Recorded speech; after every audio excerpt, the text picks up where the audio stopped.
Welcome to Deep Sleep Stories, Nature's Healing Power.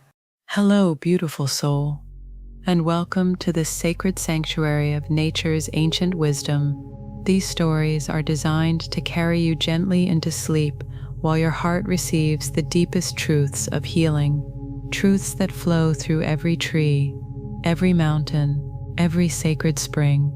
These are timeless transmissions from the earth's most sacred places, stories that have been preserved in monastery gardens, hermit caves, and around healing springs where mystics from every tradition discovered that nature herself is the greatest teacher, now offered to you in the perfect state for receiving their most profound medicine as you drift into the receptive realm of sleep.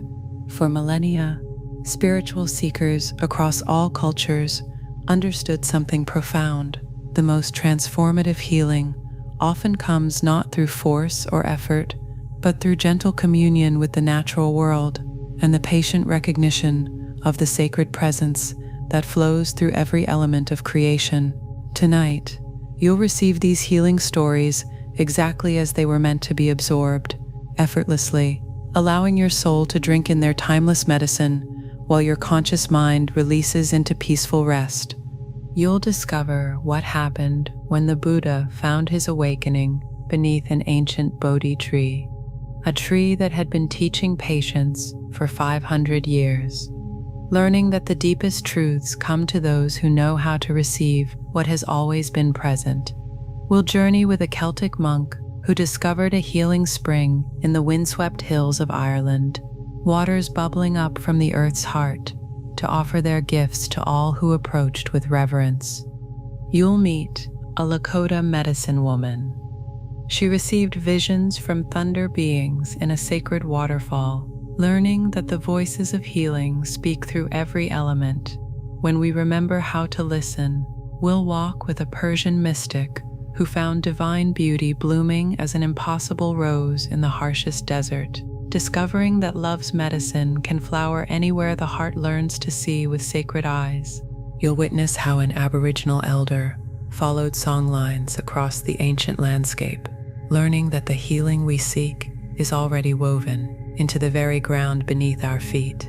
And you'll journey with a Japanese monk who found infinite space in the perfectly raked patterns of a temple garden, discovering that nature's medicine works its healing through the simplest acts of patient attention.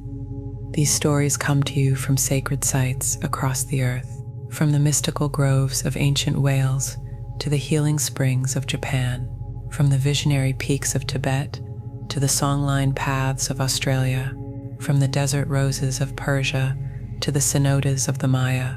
Each tale carries the accumulated wisdom of traditions that understood nature not as separate from the spiritual path, but as its most essential teacher, offering her healing freely to any heart willing to receive her gifts.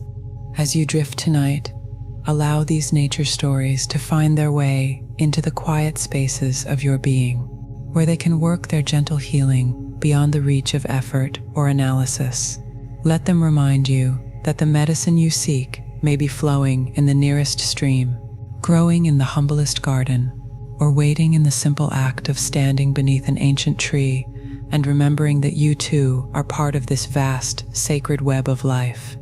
Before we begin, please share in the comments where you are and what time it is. I love connecting with our global community of seekers, all gathering here like pilgrims at nature's altar to receive these gifts from the earth's wisdom tradition.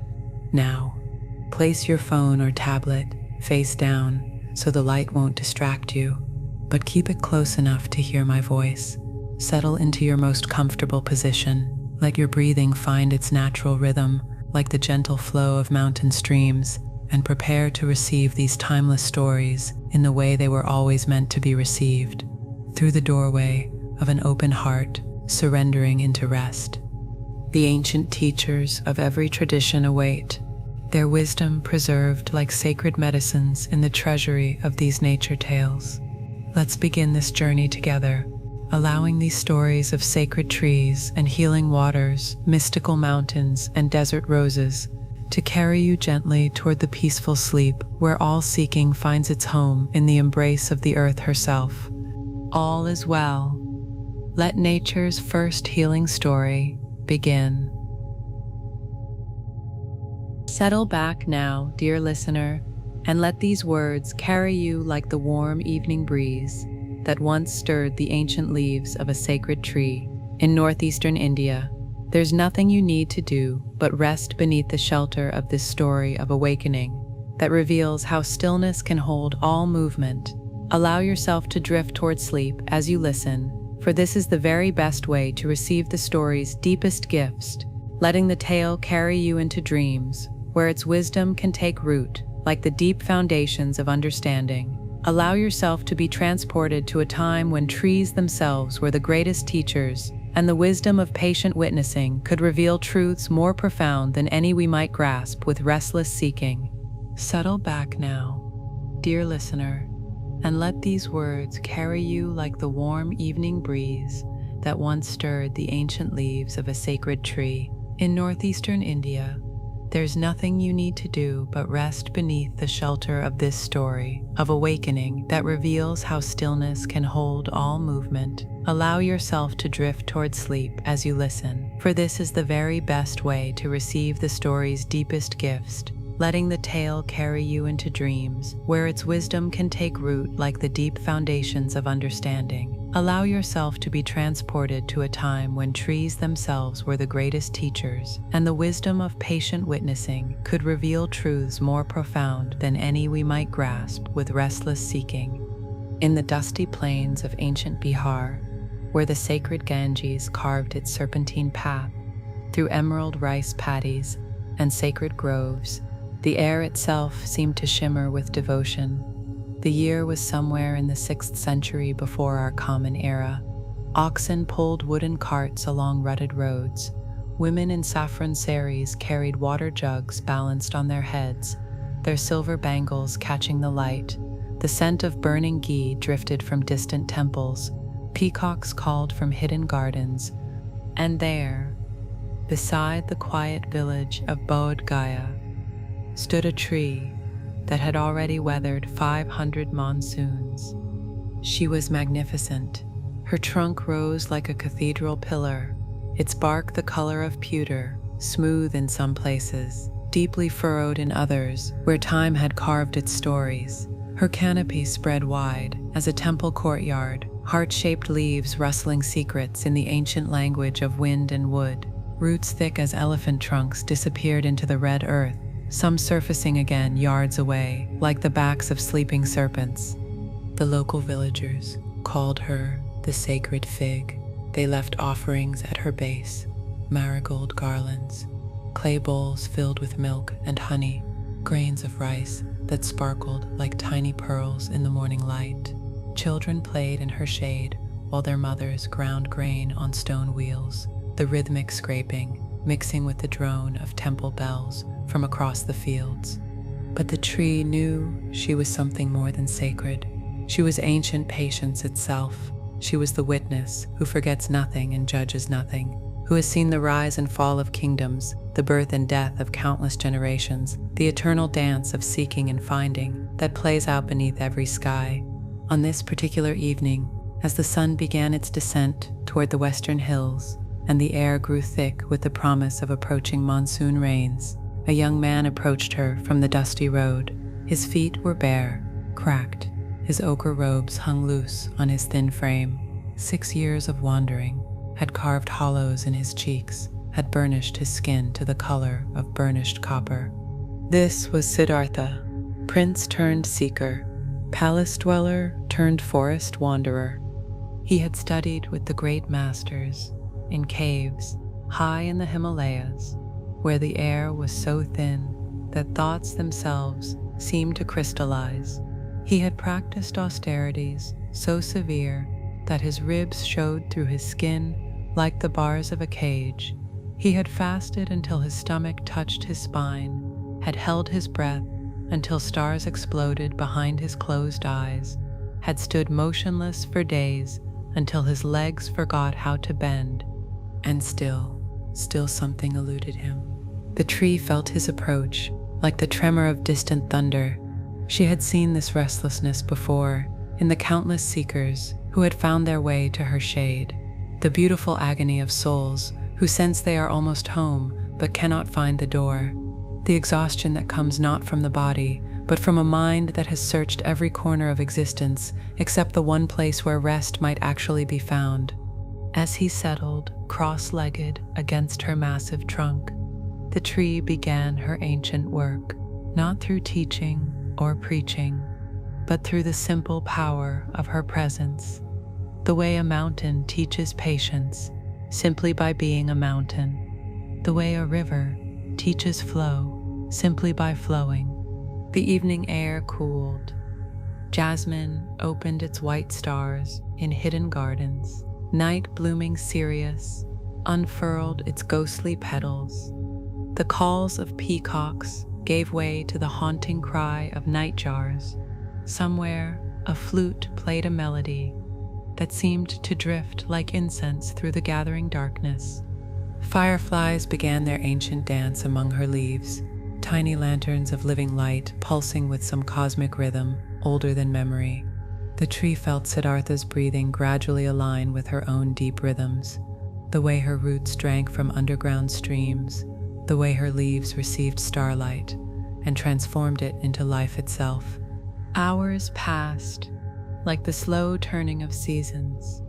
The tree had learned, through centuries of patient growing, that the deepest transformations happen not in the dramatic moments, but in the spaces between thoughts, between breaths, between one moment and the next. The way dawn doesn't arrive all at once, but seeps gradually into the waiting darkness, painting the sky first pale gray, then rose, then gold. She felt his seeking begin to quiet, his restless mind settling like sediment in still water, revealing the clarity that had always been there beneath the surface of his searching. The peace that doesn't come and go, but simply is, like her own deep-rootedness that remains constant through every storm. Midnight came and went. The village dogs fell silent. Even the crickets seemed to pause in their eternal chorus. The tree felt the quality of stillness beneath her branches, beginning to change, becoming more luminous somehow, more alive with presence.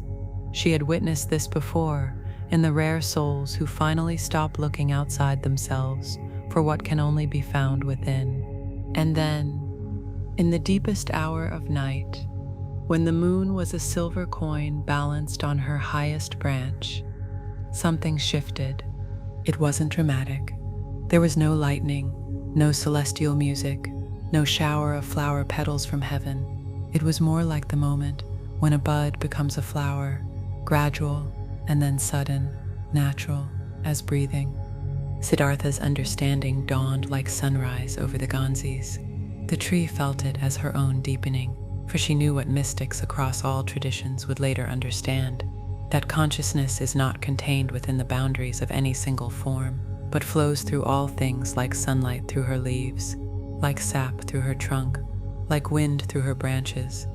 He realized what she had always known, that seeking and finding are part of the same movement, that the questioner and the answer are woven from the same light, that what he had been searching for had been looking through his eyes all along, breathing through his lungs, beating in his heart.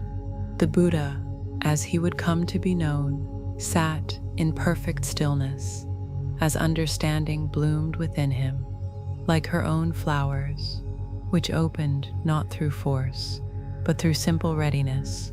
When conditions are perfect, the tree felt his awakening as her own celebration, for she understood that consciousness recognizing itself is the universe coming home to its own true nature. Village roosters began to crow. The eastern sky lightened from black to indigo to pearl. Early morning mist rose from the rice paddies like the breath of sleeping earth. A bullock cart creaked past on the distant road, its wooden wheels finding every rut and stone. The tree felt the young man's gratitude flowing toward her like the gentlest rain, but she knew, with the ancient wisdom of growing things, that she had given him nothing that was not already his, had taught him nothing he had not already known in the deepest chambers of his heart. She had simply been herself completely, providing the perfect mirror in which his own true nature could finally recognize itself. Birds began their dawn chorus among her branches. Parrots flashed green fire through her leaves. A langur monkey chattered somewhere high in her canopy. The world was awakening to a new understanding, carried in the presence of the one who sat beneath her ancient boughs. She had been honored to witness this remembering, this gentle coming home to what had never been lost, this discovery that enlightenment was not something to be achieved, but something to stop obscuring, like the sun that is always shining behind whatever clouds might temporarily veil its light. Years would pass. The Buddha would rise from beneath her branches and walk the dusty roads of India, sharing what could never be taught, but only discovered. Monasteries would be built, teachings would be recorded, millions would find their way to peace through his words, but the tree would remain, patient witness to the eternal truth that awakening is always available, always here, always now, that every moment offers the same invitation. Siddhartha accepted on that sacred night to stop seeking and start being, to stop grasping and start receiving, to stop trying to become enlightened and recognize the awareness that was never unenlightened. And in the end, the villagers were right to call her sacred, not because she was different from other trees, but because she knew what all trees know and had the patience to teach it, that the deepest wisdom comes not from doing, but from being, not from movement, but from stillness, not from speaking, but from the silence that holds all words. Even now, centuries later, pilgrims come to sit beneath descendants of her lineage. They leave flowers and whispered prayers.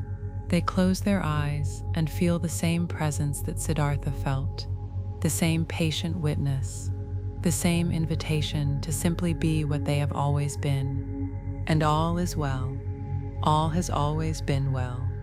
In the patient witnessing that holds all seeking and finding, where every tree stands as teacher and every moment of stillness becomes a doorway to recognition, where the same awareness that flowered in the Buddha flows through you now, rooted in the earth of being and reaching toward the infinite sky of understanding, perfect witness to the awakening that happens whenever we stop seeking what we already are and start being the very peace we thought we had to find somewhere else.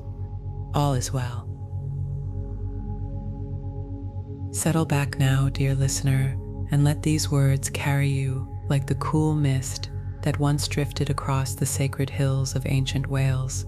There's nothing you need to do but rest beneath the shelter of this story of ancient wisdom that reveals how deep roots can weather any storm.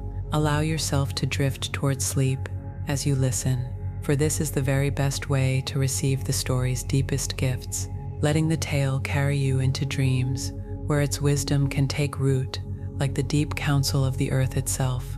Allow yourself to be transported to a time when oak groves themselves were the greatest counsels, and the wisdom of patient listening could reveal pathways more enduring than any we might forge with desperate haste. In the misty highlands of what would one day be called Wales, in the year the Romans marked as 61 of the Common Era, the morning air tasted of wood smoke and wild honey. Dew clung to every blade of grass like tiny crystals. The scent of heather and gorse blossomed on the wind that swept down from mountains older than memory. Stone circles dotted the landscape like ancient prayers made manifest in granite and limestone. This was the time of Queen Boudicca's rebellion. Roman legions marched across the countryside, their bronze armor catching the filtered sunlight. Smoke rose from distant villages. The clash of iron on iron echoed across valleys where sheep grazed and barley grew in terraced fields. The old ways were under siege. And here, in a hidden valley, where no Roman foot had yet trod, stood the council grove. 7 ancient oaks formed a perfect circle, their massive trunks scarred by lightning and smoothed by countless hands. Each tree was older than the oldest human memory, their roots intertwined beneath the mossy earth like the fingers of sleeping giants. Their canopies formed a natural cathedral, where shafts of golden light fell like blessings through emerald leaves.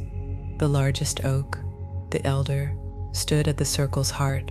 Her trunk was so vast that 20 men holding hands could barely encircle her. Carved spirals wound up her bark, ancient symbols that seemed to pulse with their own inner light. Mistletoe hung in her highest branches, like stars fallen to earth and caught in her patient arms. At her base, offerings accumulated like prayers made visible, acorns polished, smooth as river stones, braided grasses, clay vessels filled with spring water that reflected the sky, lumps of precious amber that glowed like captured sunlight. The sweet smoke of burning oak leaves drifted through the grove like incense. On this particular morning, as storm clouds gathered on the northern horizon and the wind carried the distant sound of war horns, an old man approached the grove along a path worn smooth by generations of seekers. His name was Calum, and he was the chief druid of the Solores tribe. His white robes moved like mist around his tall frame. A golden torque circled his weathered neck. His staff was carved from ash wood and topped with a crystal that caught the light like frozen starfire. Behind him, at a respectful distance, waited a delegation of his people, warriors with blue-painted faces and iron swords, mothers clutching children to their breasts, elders whose eyes held the weight of too many wars. Their village lay 3 days' march to the south, and Roman scouts had been seen near their borders. The question that brought them here burned in every heart. Should they flee deeper into the mountains or stand and fight against impossible odds? Calum had sought the Council Grove's wisdom before. During the Great Plague, 7 winters passed, when the rivers ran backward for 3 days, and the cattle spoke in human tongues, when his own son had fallen in battle against the Ordovices, and grief threatened to consume him like wildfire. The trees had never failed to provide guidance, but never had the need been so urgent, the stakes so high. As he entered the sacred circle, the morning birds fell silent. Even the wind seemed to pause in the oak leaves, as if the grove itself was drawing breath to listen. Calum approached the elder with the reverence of a child approaching a beloved grandmother. He placed his weathered palms against her ancient bark and felt the slow, deep pulse of sap rising from roots that drank from underground streams older than human civilization. "Old Mother," he whispered, in the tongue his people had spoken since the ice retreated, "your children face the storm. Show us the path." The elder had witnessed the rise and fall of countless tribes. She had sheltered druids when the Romans burned the sacred groves of Anglesey. She had felt the tremors when the Great Wall was built in the north. She had watched civilizations bloom and fade like flowers in her shadow, understanding what humans so often forgot, that all storms pass, but roots endure. Through her bark, she felt the old druid's desperation, the weight of leadership pressing on his shoulders like a millstone, the impossible choice between survival and honor, between wisdom and courage. She had felt this burden before in other chiefs, other protectors, other souls who carried the welfare of their people like sacred fire that must never be allowed to die. Slowly, patiently, she began to share what she knew. The wind picked up, setting her leaves to rustling with a sound like whispered secrets. Calum closed his eyes and let the grove's ancient voice flow through him. The wisdom came not in words, but in images, feelings, knowing that settled into his bones like the memory of home. He saw his tribe's roots, not the physical ones that connected them to this particular valley, but the deeper roots of identity, tradition, spirit. These could not be cut by Roman swords or burned by Roman fire. These could bend without breaking, could survive transplanting, could send up new growth from the deepest soil of memory and faith. The elder showed him how she had weathered storms that would have felled lesser trees, not by standing rigid against the wind, but by learning to sway, to give ground where necessary, while keeping her deepest roots intact. She had lost branches to lightning, sections of bark to fire, but her heart remained strong because she drew her strength not from what could be seen above ground, but from the network of support that lay hidden beneath. Hours passed like the turning of seasons. The storm clouds rolled closer, and the first fat drops of rain began to fall through the canopy, landing on the moss-covered ground with soft percussion like distant drums. Thunder rumbled in the distance, and Caleb felt the elder's ancient trunk vibrate with each celestial growl, as if she and the storm were old friends greeting each other across the years. In his vision, he saw his people scattered like seeds on the wind, some taking root in the hidden valleys where the old ways could survive, others adapting to new soil, carrying their traditions within them like buried treasure. He saw children grown old, their grandchildren speaking Latin, but dreaming in the old tongue. He saw rituals practiced in secret, stories told by firelight, the sacred knowledge passing from generation to generation, like an underground river that surfaces when the time is right. The rain grew heavier, turning to sheets of water that hissed through the leaves and drummed on the earth. But beneath the elder's canopy, Caleb remained dry, protected by the same branches that had sheltered countless others in their moments of greatest need. Lightning flickered between the clouds, and in its brief illumination, he saw the path forward with startling clarity. His people would not stand and fight the Romans head-on. That would be like an oak trying to fight the lightning with rigid defiance. Instead, they would scatter, survive, adapt. Some would retreat deeper into the mountains where Roman eagles could not fly. Others would learn to live alongside the conquerors while keeping their true selves hidden like roots beneath winter snow. The grove showed him the long view that only trees can see, how the Romans themselves would one day retreat, how new peoples would come and go like seasons, how the sacred places would endure because they were rooted not in any single culture, but in the deeper truth that humans had always known, that some things are too precious to lose and too powerful to destroy. As dawn approached, the storm began to clear. The rain softened to a gentle mist that hung between the trees like the breath of sleeping spirits. Shafts of golden light pierced the clouds, setting the wet leaves ablaze with emerald fire.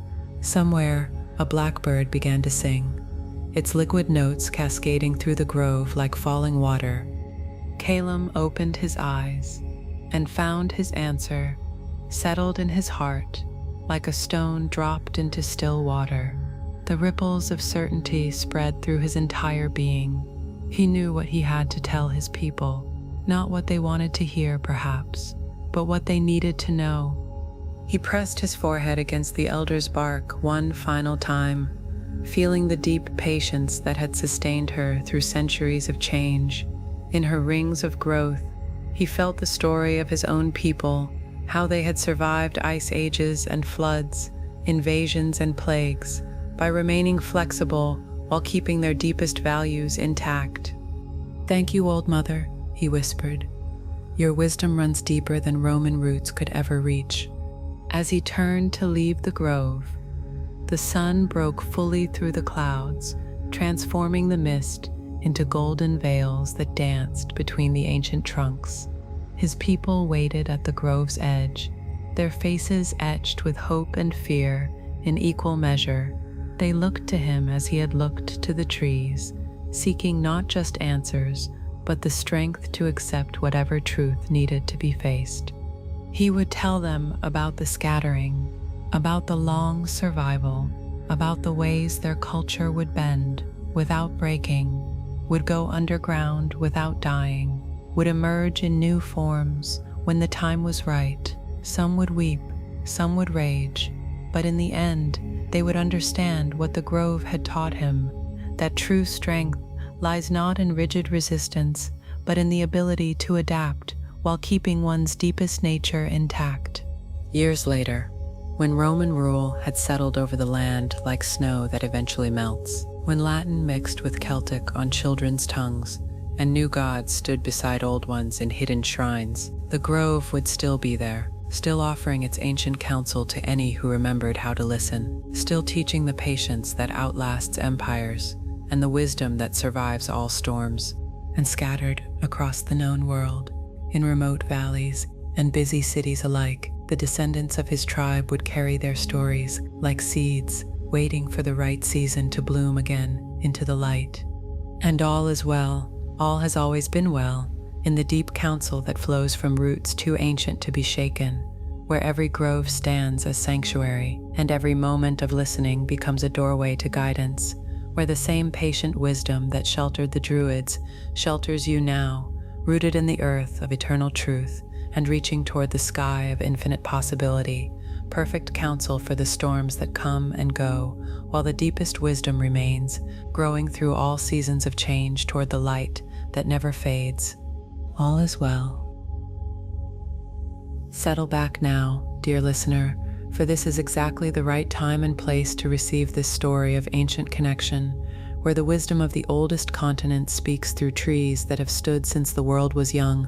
Allow yourself to drift toward sleep as the Dreamtime carries you into understanding that runs deeper than time itself.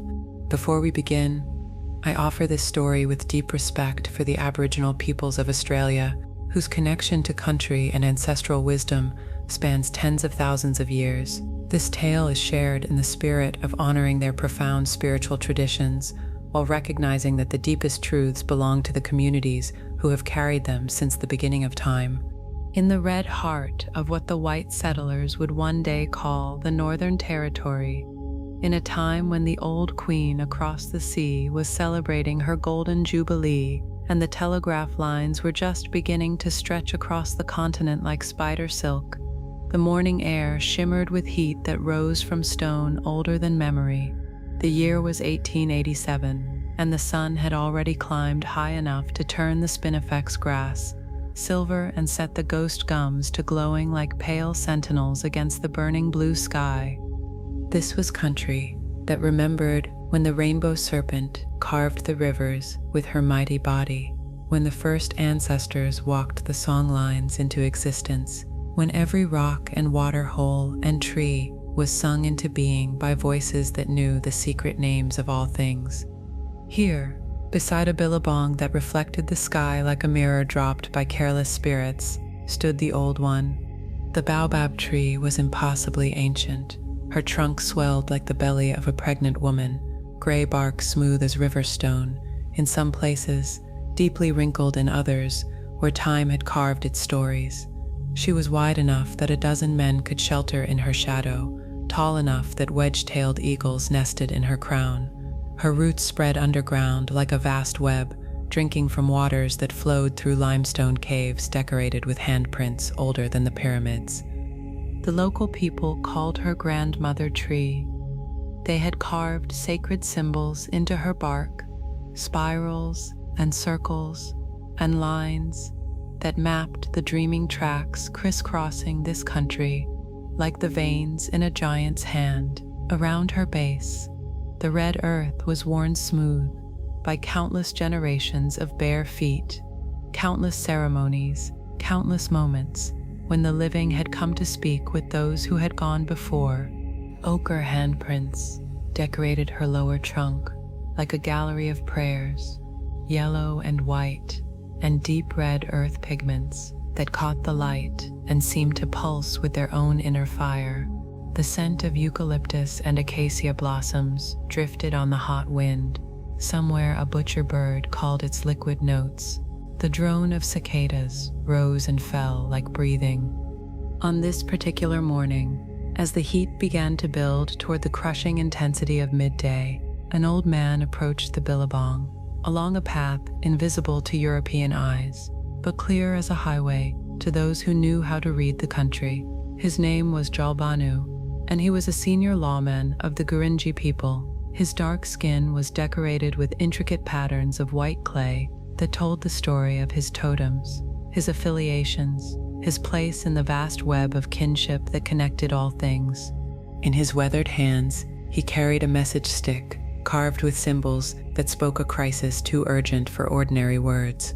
A dispute had arisen between two clans over water rights at a sacred site, 3 days' walk to the east. Both groups claimed ancestral connection to the place, both had valid dreaming stories, both were prepared to fight rather than give ground. Jalbanu had been chosen to seek guidance from the Old One, because he carried the blood of both clans in his veins, and because he had learned long ago how to listen to the voices that spoke from beyond the veil of everyday sight. His grandfather had taught him the ceremony. His grandfather's grandfather had taught it before that. The knowledge stretched back through an unbroken chain to the first sunrise, when the ancestor spirits had walked this country into existence with their singing. As he approached the Baobab, a flock of cockatoos erupted from her branches. In an explosion of white wings and raucous calls, the sudden noise echoed off the rocks that surrounded the billabong like the walls of a natural amphitheater. Then silence settled back over the place, like a blanket, broken only by the gentle lapping of water against the muddy shore and the distant rumble of a didgeridoo being played somewhere in the camp beyond the ridge. Jalbanu placed his palm against the Old One's ancient bark and felt the slow pulse of sap that had been rising and falling with the seasons since before his people's memory began. The tree had weathered droughts that lasted 7 years, floods that turned the desert into an inland sea. She had sheltered the first lawmen when they established the ceremonies that kept the world in balance. She had watched the white people arrive with their cattle and their fences and their strange ideas about who could own the earth. But she remained, patient witness to the eternal truth that some things are too sacred to be disturbed, too ancient to be understood by those who count time in years instead of generations. Old grandmother, Jalbanu whispered in language, the words his ancestors had spoken since the Dreamtime began. Your children are fighting over what belongs to all. Show me the way to peace. The Baobab had felt this request before, in the hearts of countless lawmen who had come seeking wisdom when human understanding reached its limits. She had learned through millennia of patient growth that the deepest truths could not be spoken, but only felt, not explained, but only experienced, not taught, but only received by those who remembered how to listen with more than their ears. The heat grew more intense as the sun climbed toward its zenith. Waves of thermal air rose from the red rocks, making the horizon dance like spirits walking. A goanna emerged from the shade of a desert oak and paused to taste the air with its forked tongue before disappearing again into the scrub. Somewhere an eagle circled, riding the thermals higher and higher until it was just a speck against the burning blue. Jalbanu settled into the position his grandfather had taught him, back against the Old One's trunk, legs crossed, hands resting, palm up on his knees. He closed his eyes and let his breathing slow until it matched the deep rhythm of the tree's own life force. In this sacred space, the boundaries between past and present began to dissolve like salt in water. The spirits came slowly, at first, whispers in the wind that stirred the baobab's leaves, shadows that moved at the edge of vision, the feeling of presence that raised the hair on his arms despite the crushing heat, then more strongly, until the air itself seemed alive with their awareness, thick with the weight of ancestral knowledge accumulated over tens of thousands of years. He saw the country as it was in the beginning, when the great ancestor beings walked the songlines into existence, the rainbow serpent carving the watercourses with her mighty body, the honey ant ancestors dancing the ceremonies that would keep the world in balance, the 7 sisters fleeing across the sky from the unwanted attention of Orion, their tears becoming the billabongs that sustained all life. In his vision, the disputed waterhole revealed its true nature, not property to be owned, but a sacred site where 2 different dreaming tracks intersected like the crossing of roads. The place belonged to both clans, because both ancestor spirits had passed through it on their journeys of creation, each leaving their mark, each establishing connection, each creating kinship obligations that bound their descendants to the place and to each other. The Old One showed him the truth that human anger had obscured, that the dispute was not really about water rights at all, but about the deeper fear that the old ways were being forgotten, that the connections were being broken, that the young people were losing the knowledge that made them who they were. Each clan was grasping tighter to what they could claim because they felt the great forgetting creeping in like night shadows. Hours passed without measure in the timeless space beneath the Baobab's canopy. The sun reached its peak and began its slow descent toward the western horizon. The heat became so intense that even the cicadas fell silent, waiting for the merciful cool of evening. But under the Old One's spreading branches, Jalbanu remained cool, protected by shade that seemed deeper than mere absence of sunlight, as if the tree itself was drawing the heat from the air and sending it harmlessly into the red earth through her massive roots. The ancestor spirits spoke not in words, but in understanding that settled into his bones like the memory of home. They showed him the ceremony that would heal the rift between the clans, a joint initiation at the disputed site where young men from both groups would learn the overlapping stories, would discover their shared obligations, would understand that the waterhole belonged to neither clan because it belonged to both, and to the ancestor spirits who had made it sacred in the Dreamtime.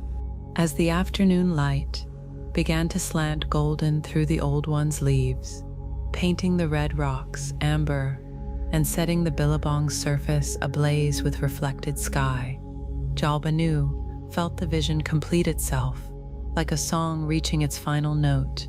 He saw the two clans coming together in ceremony, their painted bodies telling complementary stories as they danced the ancient steps around the sacred water. He saw understanding dawn in the young faces as they learned that their supposed enemies were actually their cousins, connected by song lines older than human memory. The spirits began to withdraw as gently as they had come, their presence fading like morning mist until only the feeling of their blessing remained. A wedge-tailed eagle called from somewhere high above, its cry echoing off the rocks like the voice of the country itself, giving approval to what had been revealed. Jalbanu opened his eyes to find the western sky painted in shades of orange and purple that had no names in any human language. The first stars were beginning to appear, ancient campfires of the ancestor spirits who watched over the world from their eternal hunting grounds.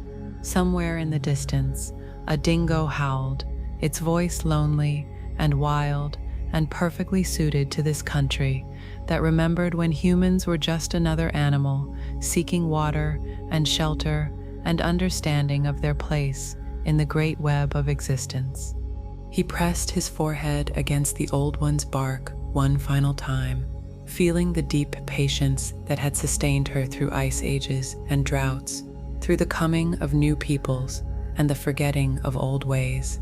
In her rings of growth, he felt the story of his own people, how they had survived by remembering that the country was not something to be conquered, but something to be listened to, not something to be owned, but something to be belonged to. "Thank you, old grandmother," he whispered. "Your wisdom runs deeper than any well." As he rose to leave, the baobab's ancient trunk seemed to glow with its own inner light in the gathering dusk.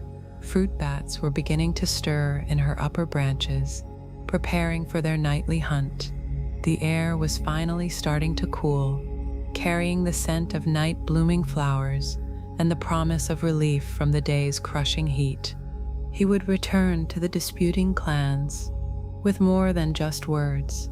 He would carry the presence of the ancestor spirits themselves, the authority of the Old One's blessing, the certainty that comes only from touching the source of all law and finding it flowing like an underground river that surfaces wherever there are those who remember how to dig deep enough to reach it. The ceremony would be arranged, the young people would learn, The waterhole would continue to flow for all who approached it with proper respect and understanding, and the old one would remain patient witness to the truth that had sustained his people since the Dreamtime began, that everything is connected, everything is sacred, everything belongs to the great dreaming that continues to unfold in every moment when the living remember how to listen to the voices of those who have gone before.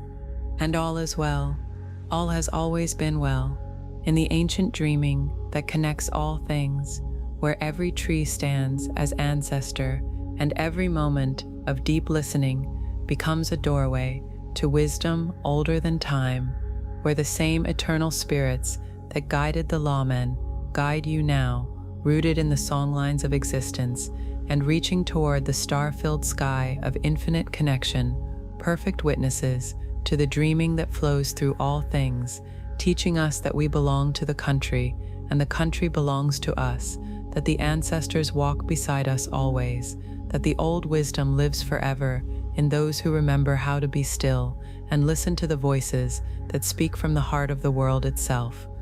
All is well. Settle back now, dear listener, for this is exactly the right time and place to receive this story of sacred waters that wash away all that no longer serves. Allow yourself to drift toward sleep as the eternal river carries you into understanding that flows deeper than any earthly current. In the sacred city of Varanasi, in the year 1847, when the British East India Company ruled with iron fists, wrapped in silk gloves, and the first railway lines were beginning to stretch across the subcontinent like metal veins, the pre-dawn air hung thick with incense and devotion. Temple bells chimed across the ghats like silver raindrops falling into still water. The scent of marigolds and jasmine drifted from flower sellers' baskets. Monkeys chattered in the ancient banyan trees that lined the marble steps leading down to the water's edge. This was the holiest of cities, where Shiva himself was said to dance in the cremation flames that burned day and night along the river's banks, where pilgrims came to die so their souls might be released directly into the cosmic dance, where the sacred Ganges flowed like liquid starlight toward her destined marriage with the sea. The river herself moved with ancient patience between the stone ghats that stepped down into her embrace like the ribs of some vast sleeping goddess. Her waters caught the first hints of dawn light and threw them back in ripples of gold and rose and deep blue that seemed to pulse with their own inner luminescence. Sacred bulls wandered freely through the narrow lanes, their painted horns catching the lamplight from tea stalls where vendors sang the prices of their wares in voices that had learned their melodies from their fathers and grandfathers before them. On this particular morning, as the eastern sky began to lighten from black to deep purple, and the first pilgrims made their way down the worn stone steps for their ritual ablutions, a young woman approached the Mother Ganga with steps heavy as lead and a heart that felt like broken pottery held together by threads of desperate hope. Her name was Kamala, and she carried sorrow like a physical weight across her shoulders. 3 months pregnant with her first child, she had felt the life within her stop moving like a flower that closes its petals and never opens them again. The midwives had confirmed what her body already knew. The baby she and her husband had prayed for, had offered countless pujas for, had dreamed of holding in their arms, would never draw breath in this world.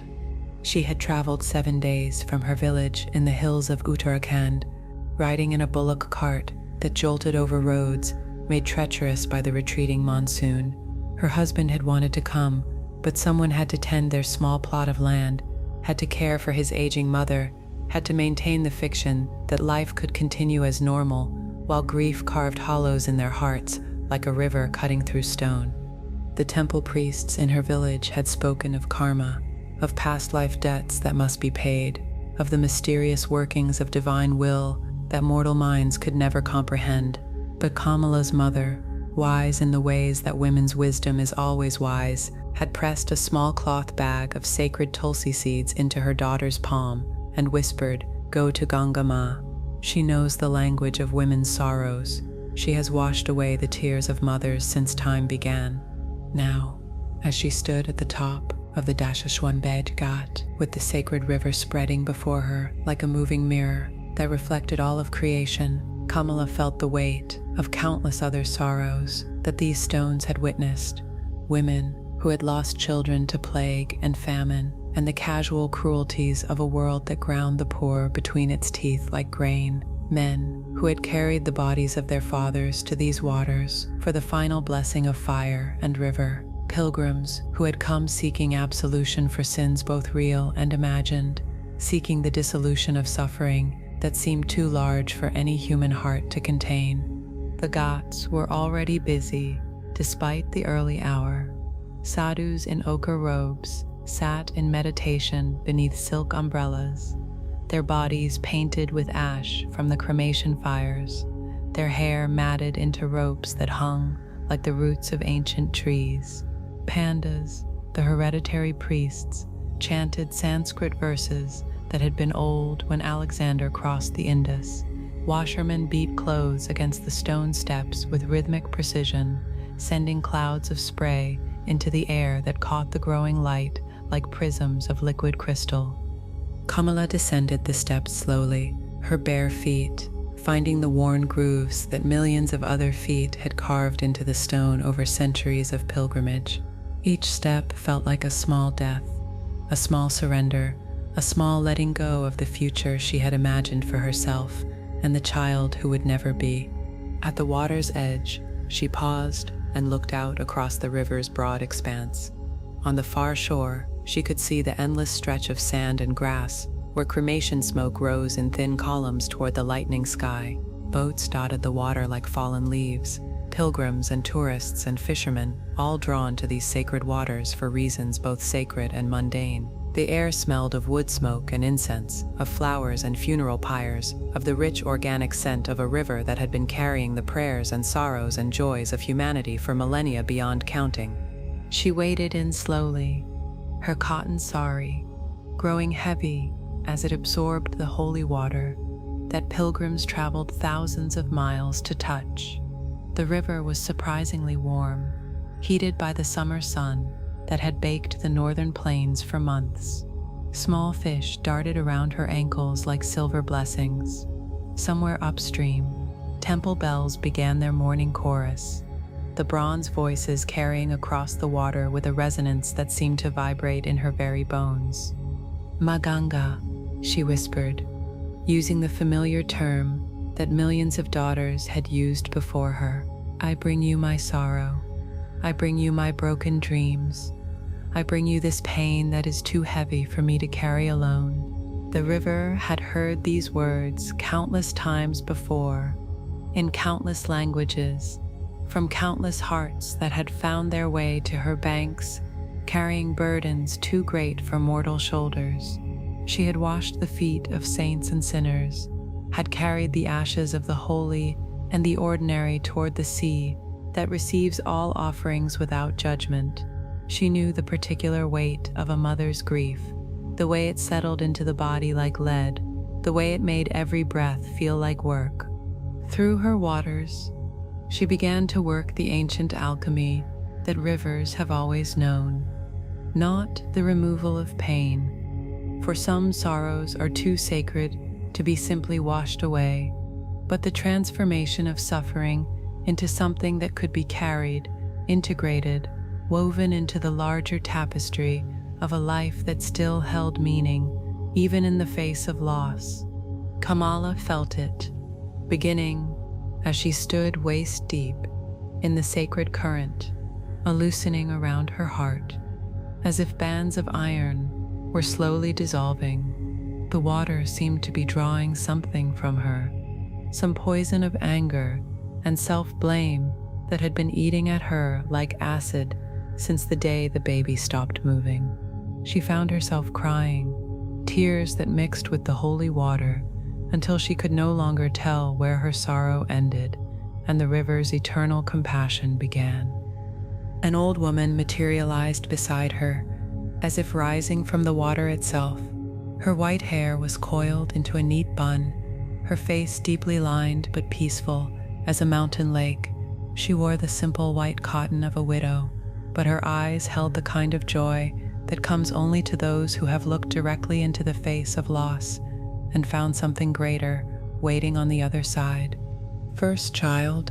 the old woman asked gently, her voice barely audible above the lapping of the water against the ghat steps. Kamala nodded, not trusting her voice. "I lost 3, the old woman said simply, "before my son was born, before my daughters came. Gangama taught me that some souls choose their time carefully. They come to bless us with their presence, even briefly, to teach us something we could learn no other way than return to the divine dance until their moment is right." She reached into the water and brought up a handful of the sacred liquid, letting it flow through her fingers like liquid light. "The love you feel for your child, Beta, that doesn't die with the body, that goes on. That becomes part of the river itself, part of the great current of mother love that flows through all creation." Hours passed like the movement of clouds across the sky. The sun climbed higher, turning the river into molten gold and setting the wet saris of the women pilgrims ablaze with color, red and orange and deep blue cotton that clung to their bodies like the petals of exotic flowers. Children played at the water's edge, their laughter mixing with the chanting of priests and the calls of vendors, selling everything from marigold garlands to clay pots for carrying holy water home to distant villages. Kamala felt something shifting inside her chest, like a knot that had been pulled tight for months, finally beginning to loosen. The guilt that had gnawed at her began to dissolve like salt in the sacred water. The fear that she would never be able to carry another child to term began to wash away in the current that had seen the birth and death of civilizations and remained constant as the wheeling of stars.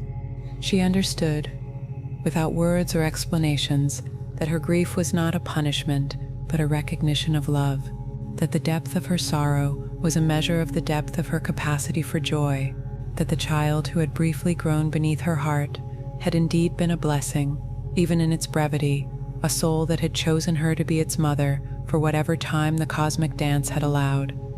As the day reached its blazing peak, and the heat became almost unbearable, even for those standing in the water, Kamala felt the river's final gift, settling into her bones like a blessing, not the promise that future pregnancies would be easy, not the assurance that she would never know loss again, but something more precious, the understanding that she was held by something larger than her individual story, supported by a love that flowed deeper than any earthly current.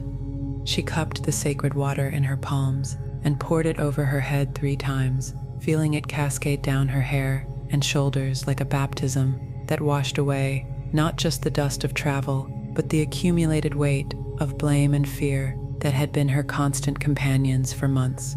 With each libation, she felt lighter, more buoyant, as if the river was teaching her body to remember how to float instead of sink. "Thank you, Ma," she whispered, and meant it, in ways that encompassed not just the river, but the universal mother principle that manifested in flowing water and flowing love and the flowing continuity of life that persists even through the apparent interruptions of death. As evening approached and the gods began to prepare for the nightly Atet ceremony, when thousands of oil lamps would be floated on the water like offerings of light to the cosmic mother, Kamala finally emerged from the river. Her wet sari clung to her body, but she felt clean in a way that had nothing to do with soap or scrubbing, clean in her soul, clean in her hope, clean in her readiness to return to her husband and her life and the future that still waited, to unfold in ways she could not yet imagine. The old woman was gone, vanished as mysteriously as she had appeared, leaving Kamala to wonder if she had been a fellow pilgrim or something more, one of the river's own manifestations of compassion that appeared whenever the need was great enough and the heart was open enough to receive the healing that was always available, always flowing, always ready to wash away whatever no longer served the soul's journey toward its own fulfillment. She climbed the steps slowly, each one lifting her closer to the world of everyday concerns that waited beyond the sacred precinct of the gods. But she carried the river with her now, not just in the drops of holy water that still glistened on her skin, but in the understanding that had settled into her heart like sediment in still water, clear and permanent and transformative. And all is well, all has always been well, in the sacred current that flows through all grief and all healing, where every river becomes teacher and every moment of surrender becomes a doorway to grace, where the same eternal waters that held the grieving mother hold you now, washing away what no longer serves, and carrying you always toward the sea of infinite compassion that receives all offerings, all sorrows, all hopes, with the same boundless love flowing through all seasons of loss and renewal toward the light that dances on every wave, the peace that moves in every current, the healing that flows forever through the sacred waters of existence itself. All is well. Settle back now, dear listener, for this is exactly the right time and place to receive this story of sacred waters that rise from the deepest wells of healing. Allow yourself to drift toward sleep as ancient springs carry you into the peace that flows beneath all earthly troubles. In the wind-swept hills of County Clare, in the year of our Lord 542, when the old gods still whispered through standing stones, and the new faith was taking root like wildflowers in rocky soil, the morning mist clung to the emerald slopes, like the breath of sleeping giants. This was Ireland before the Vikings, before the Normans, when monks built their beehive cells from fieldstone, and the sound of Latin chanting mixed with the older music of wind through hawthorn and the distant crash of waves against limestone cliffs. Brother Coleman walked the sheep paths alone. His rough brown robe caught on gorse bushes. His bare feet found every sharp stone. He carried nothing but a leather water pouch and a worn copy of the Psalms wrapped in oiled cloth. Behind him, the monastery of Innisfaithillan sat on its island like a jewel set in the dark waters of the lough. Smoke rose from the kitchen fires. Bell towers caught the early light.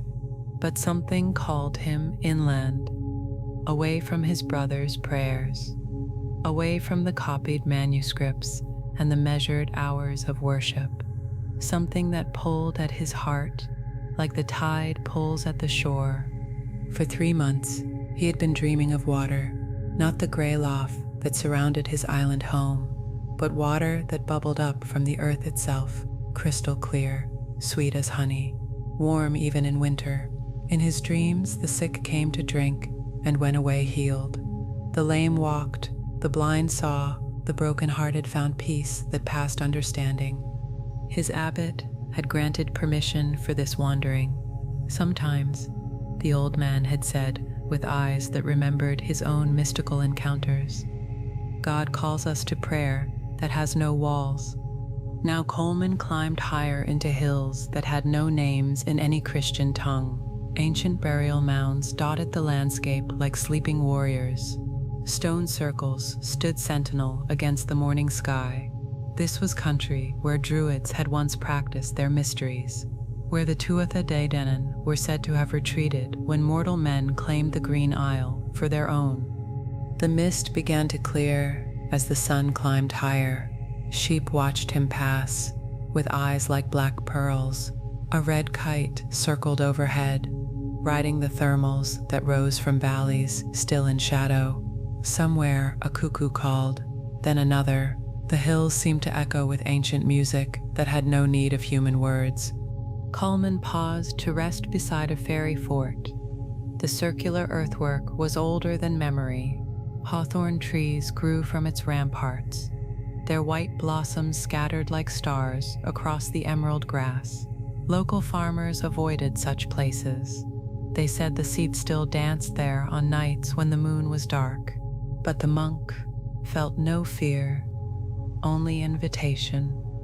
He knelt to pray and felt the earth itself responding, a warmth that had nothing to do with sunlight, a pulse that matched his own heartbeat, as if the land was alive in ways his teachers in Rome had never imagined, as if the Christ he served was larger than any single tradition, present in all things. flowing through stone and stream and the secret places where heaven touched earth. When he opened his eyes, he saw the path, not visible to ordinary sight, but clear as a Roman road to eyes that had learned to see beyond the veil of appearances. It led deeper into the hills, higher toward peaks that caught the morning clouds like prayer flags. He followed without question, trusting the same inner compass that had called him from the world to the cloister, from the cloister to this wandering. The path wound through valleys carpeted with bluebells, past groves of ash and oak that rustled with their own ancient secrets, over streams that sang their way toward the distant sea. The air grew thinner as he climbed, cleaner, charged with something he could only call presence. Then he heard it, the sound of water, but not rushing like a river or babbling like a brook. This was different, deeper, like the earth itself was singing. He followed the sound around a shoulder of rock, covered in moss, soft as lamb's wool, and there, in a natural hollow sheltered by rowan trees, heavy with red berries, he found what his dreams had promised. The spring bubbled up from a cleft in the limestone. The water was so clear he could see straight to the bottom, where white sand shifted in patterns like calligraphy, written by invisible hands. Steam rose from the surface despite the cool mountain air. The pool was perfectly round, as if shaped by intention rather than chance. Coleman approached slowly, reverently. This was sacred ground.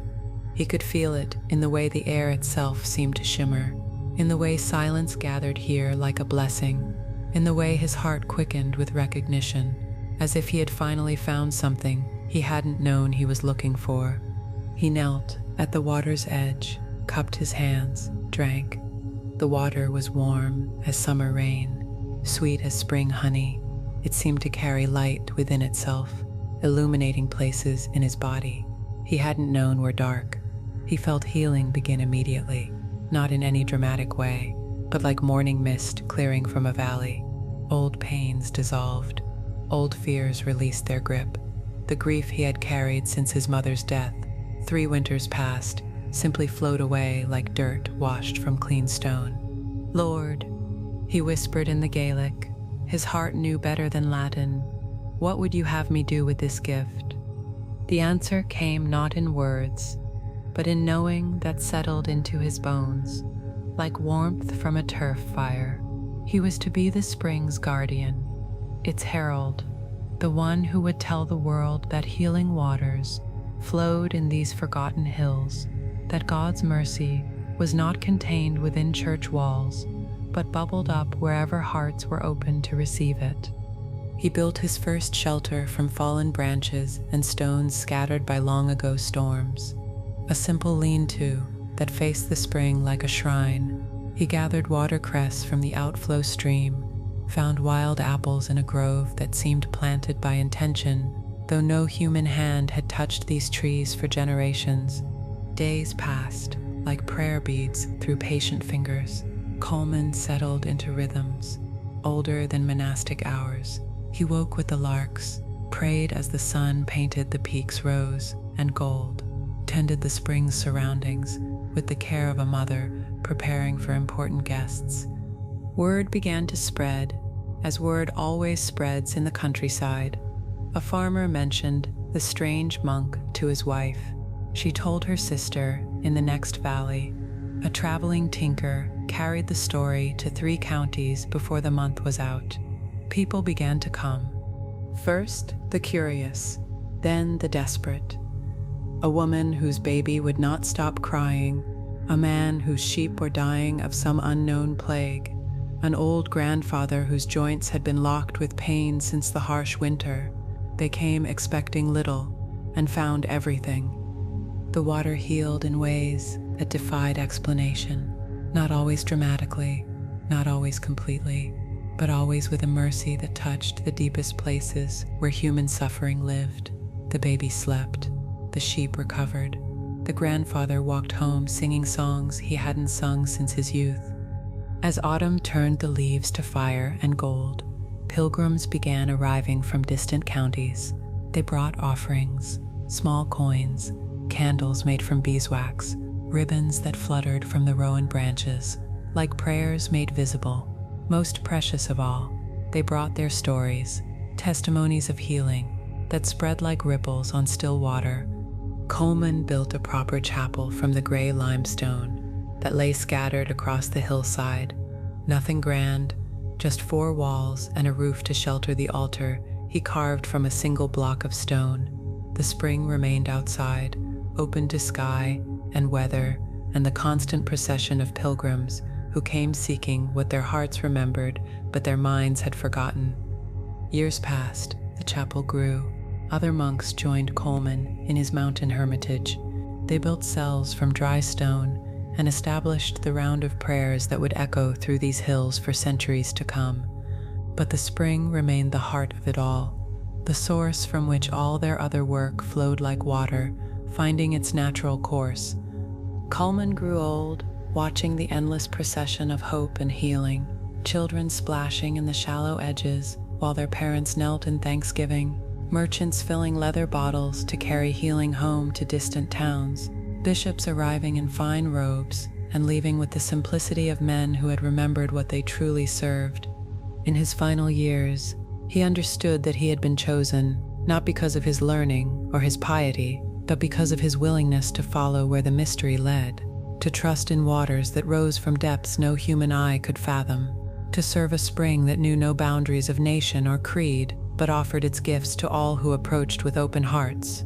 The night he died, they said the spring glowed with its own inner light, that angels were seen descending and ascending like Jacob's ladder, made of liquid starlight, that the water sang funeral songs more beautiful than any human throat could voice. But in the morning, the spring bubbled up as it always had, clear and warm and healing, ready for the next pilgrim, the next need, the next heart that required washing clean.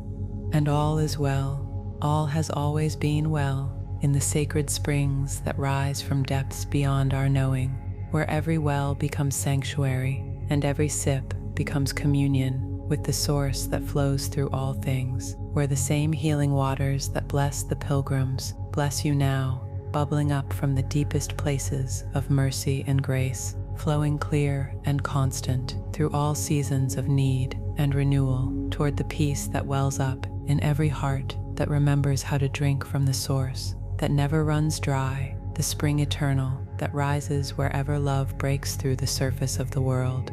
All is well. Settle back now, dear listener, for this is exactly the right time and place to receive this story of thunder waters that carry the voices of the sky people. Allow yourself to drift toward sleep as ancient waterfalls carry you into the wisdom that falls like rain from the spirit world. This story is shared with deep respect for the Lakota and all indigenous peoples whose sacred traditions and deep connections to the land span thousands of years. These teachings belong first and always to the communities who have carried them since time immemorial.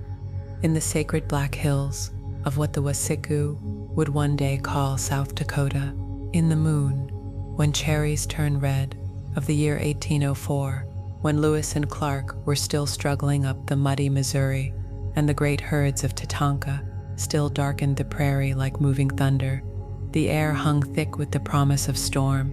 Lightning flickered in towering clouds that built like spirit lodges against the western sky.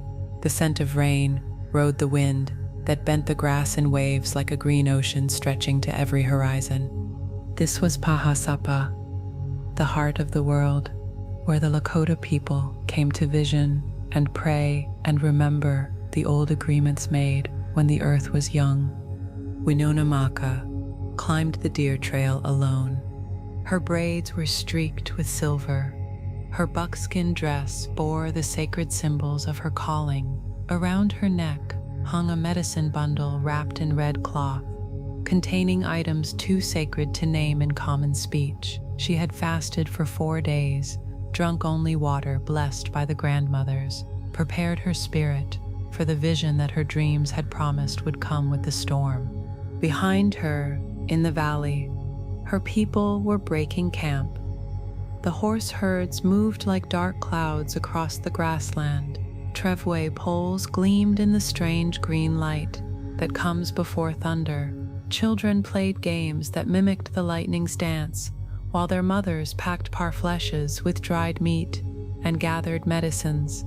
But Winona climbed higher, away from human voices, toward the place where thunder was born.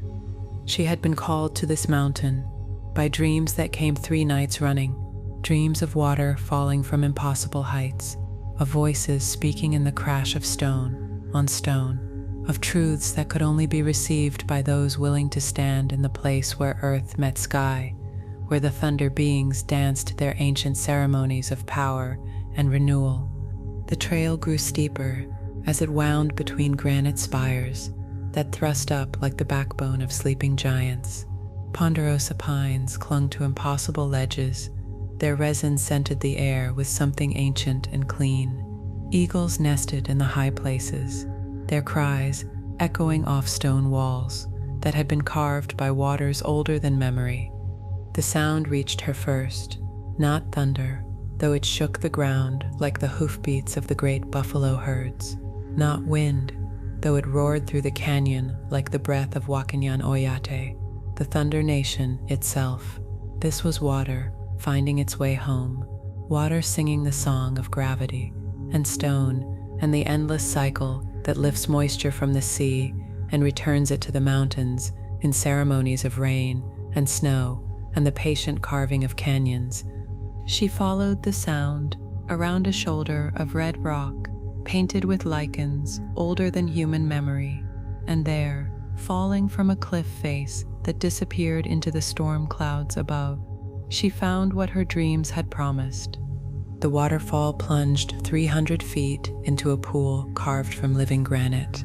The water was white as winter clouds where it struck the surface, green as spring grass in the deeper places where currents swirled like dancing spirits. Spray rose in clouds that caught the strange light and threw it back in rainbows that appeared and vanished like the colors of vision itself.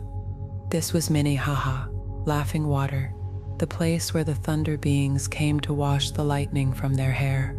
Winona approached the pool's edge with the reverence due to a place where the spirit world touched the earth in ways that could be felt in the bones, seen with more than eyes, heard with more than ears. The mist from the falling water blessed her face like the breath of ancestors.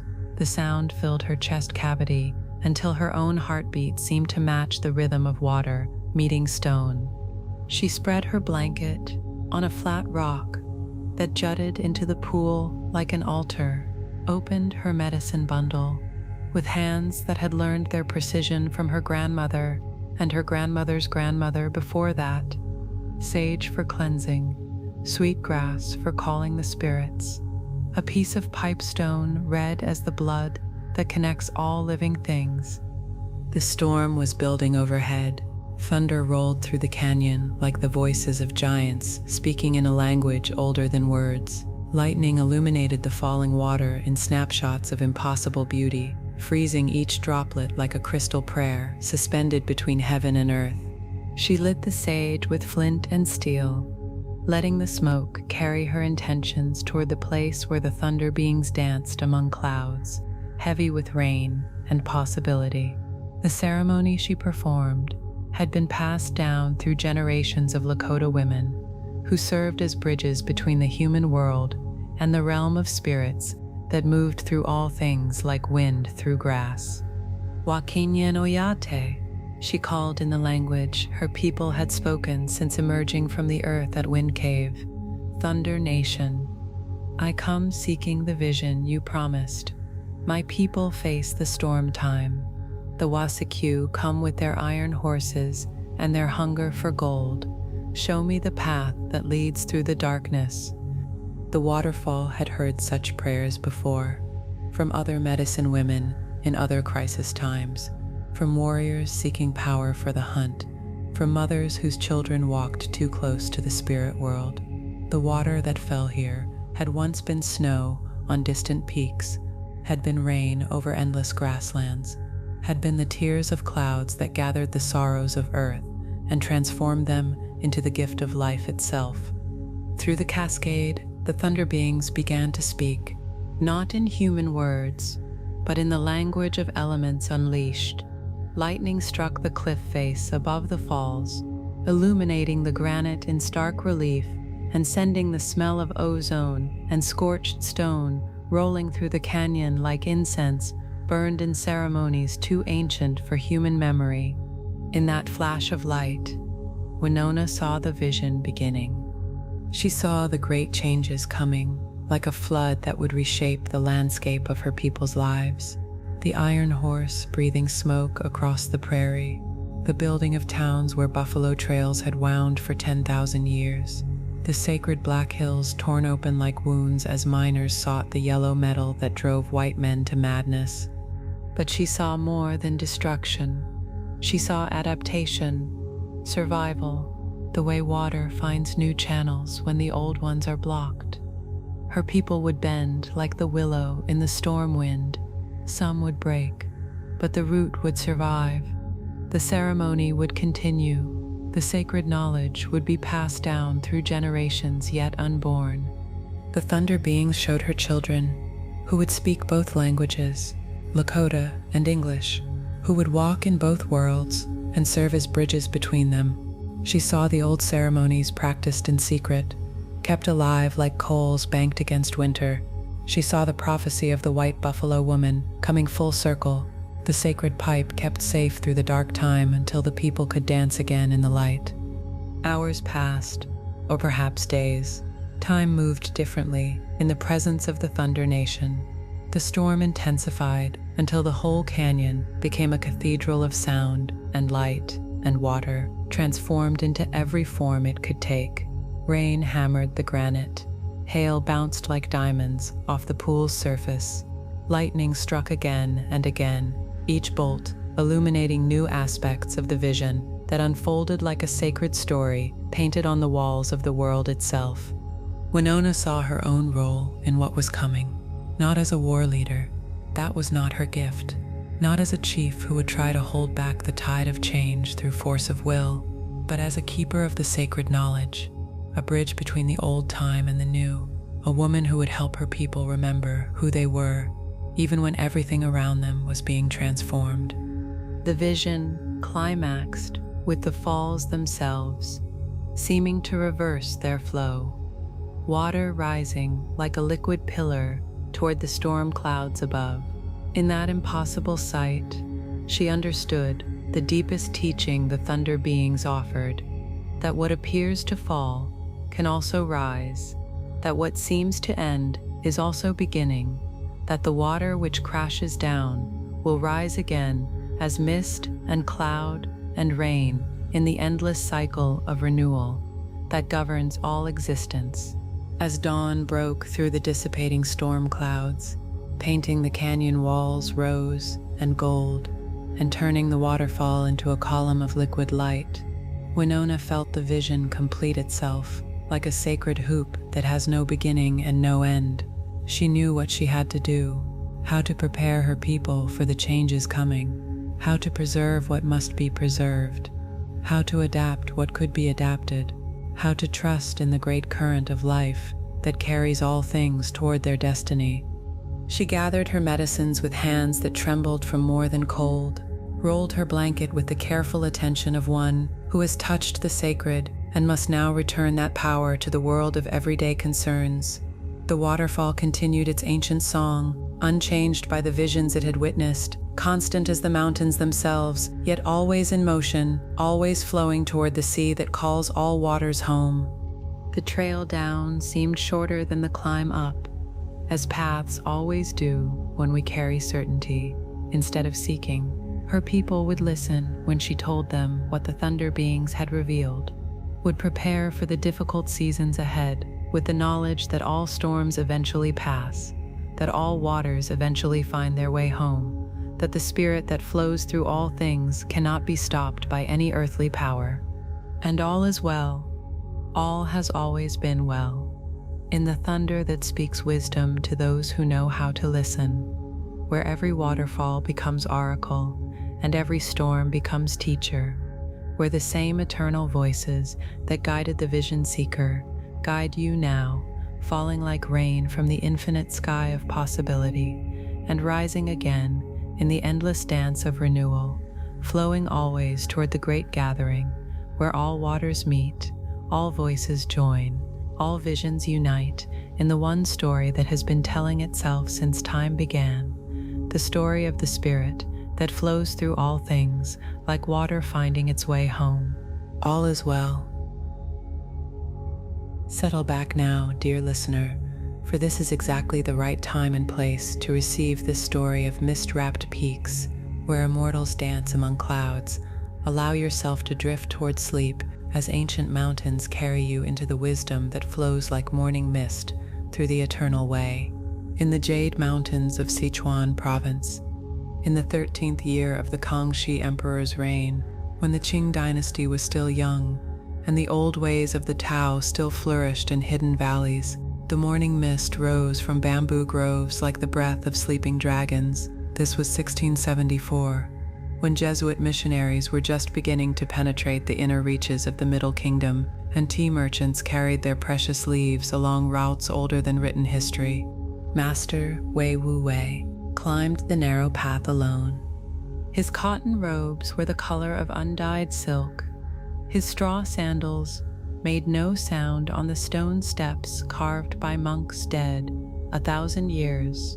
In his weathered hands, he carried only a gourd of spring water and a copy of the Tao Te Ching written on bamboo strips that had yellowed with age. Behind him in the valley, temple bells rang the morning hour, while farmers led water buffalo to flooded rice fields that reflected the sky like mirrors, dropped by careless gods. But Wei climbed higher, beyond the reach of human voices, toward the place where earth touched heaven.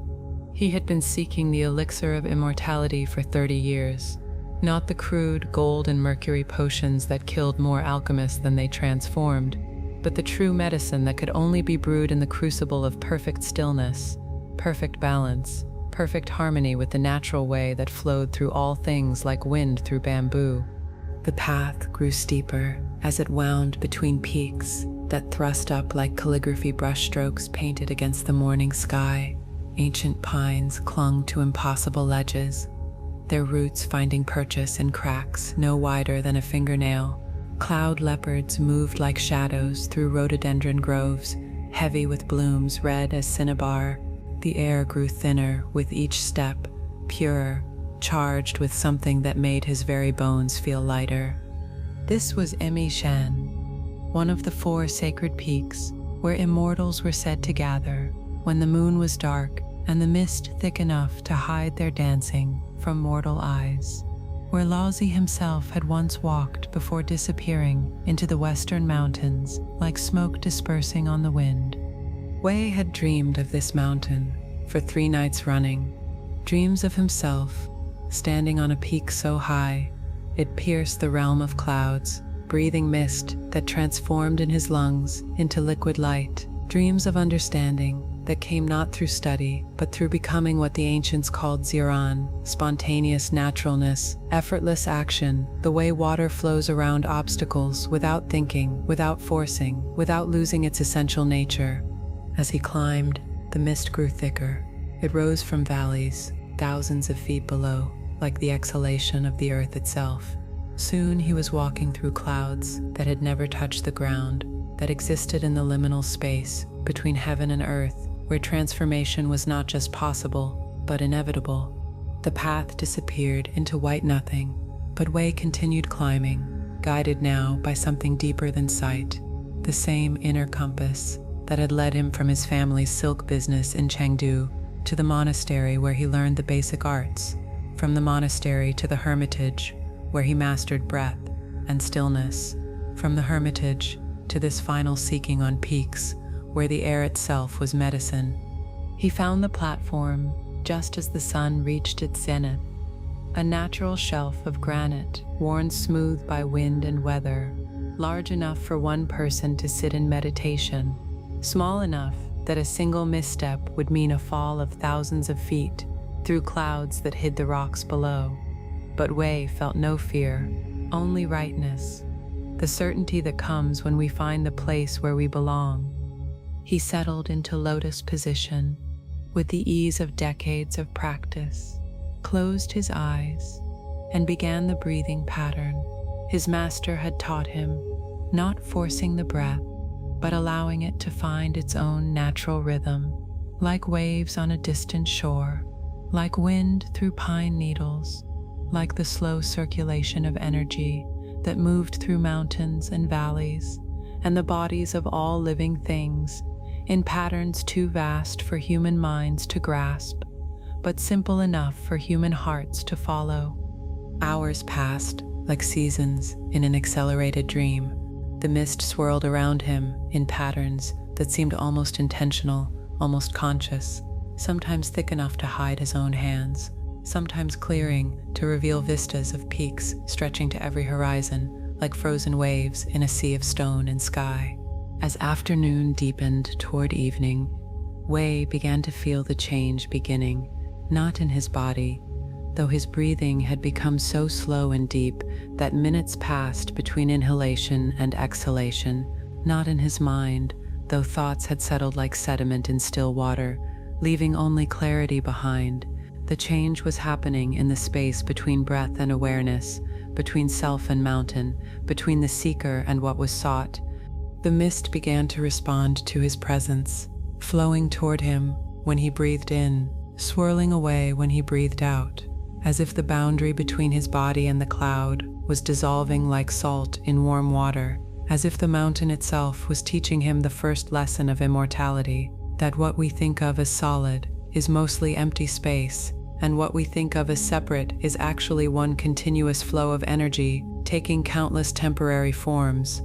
As the sun began its descent toward the western peaks, painting the clouds rose and gold and deep purple, Wei felt himself beginning to understand what the ancient texts had tried to describe in words that could never capture the reality. The elixir was not something to be consumed, but something to become, not a substance but a state, not an achievement but a recognition of what had always been true. He was breathing cloud. Cloud was breathing him. The mist that swirled around his body was the same mist that filled his lungs, that flowed through his meridians, that connected him to every other breathing thing on the mountain. He could feel the slow circulation of moisture rising from the valleys below, condensing in the cool air of the heights, falling again as dew and rain to nourish the 10,000 things. Night fell without Wei, noticing the transition, or perhaps what seemed like night was simply a deeper kind of seeing, a way of perceiving that didn't depend on sunlight to illuminate what was real. The stars emerged like ancestors returning to familiar gathering places. The moon rose full and bright, turning the sea of clouds below into liquid silver that rolled and surged like a living thing. In the moonlight, Wei saw them, the Immortals, not as separate beings, but as aspects of the mountain itself, made visible, figures of mist and starlight that danced on peaks all around him, their movements following patterns older than human civilization. They were what he was becoming, what he had always been beneath the layers of seeking and striving, and the illusion that immortality was something that could be gained rather than something that could only be uncovered, like jade hidden in ordinary rock. The transformation completed itself as dawn approached. Wei felt his body becoming lighter, more transparent, until he was less flesh than energy, less individual than part of the great circulation that moved qi through mountains and valleys and the bodies of all living things. He could see the streams of light that flowed through the earth, like a vast acupuncture system, could feel his own energy merging with the mountain's slow breath, the patient circulation that had been moving for millions of years and would continue for millions more. When the sun finally crested the eastern peaks, painting the sea of clouds with colors that had no names in any human language, Wei understood that he had found what he sought by becoming what he had always been. The elixir of immortality was not a potion, but a recognition, Not a transformation, but a remembering. Not life extended, but life revealed in its true nature, as the eternal dance of energy that never dies but only changes form, like water becoming cloud, becoming rain, becoming river, becoming sea. He rose from his meditation as the morning mist began to dissipate, revealing the vast landscape of peaks and valleys that stretched to every horizon. But now he moved like mist himself, weightless and graceful, his feet barely touching the stone. He had become what the Taoists called a shaman, one who had learned to flow with the natural way so completely that the boundary between self and cosmos had dissolved like morning fog touched by sunlight.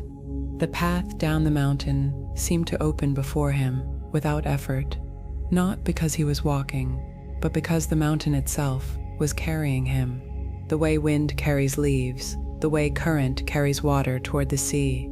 He would return to the world of human concerns, but he would never again be quite human in the ordinary sense. He had drunk the elixir that could only be brewed in the laboratory of perfect stillness, had found the medicine that transformed not by adding something foreign, but by removing everything that was not already perfect, already immortal, already one with the eternal way.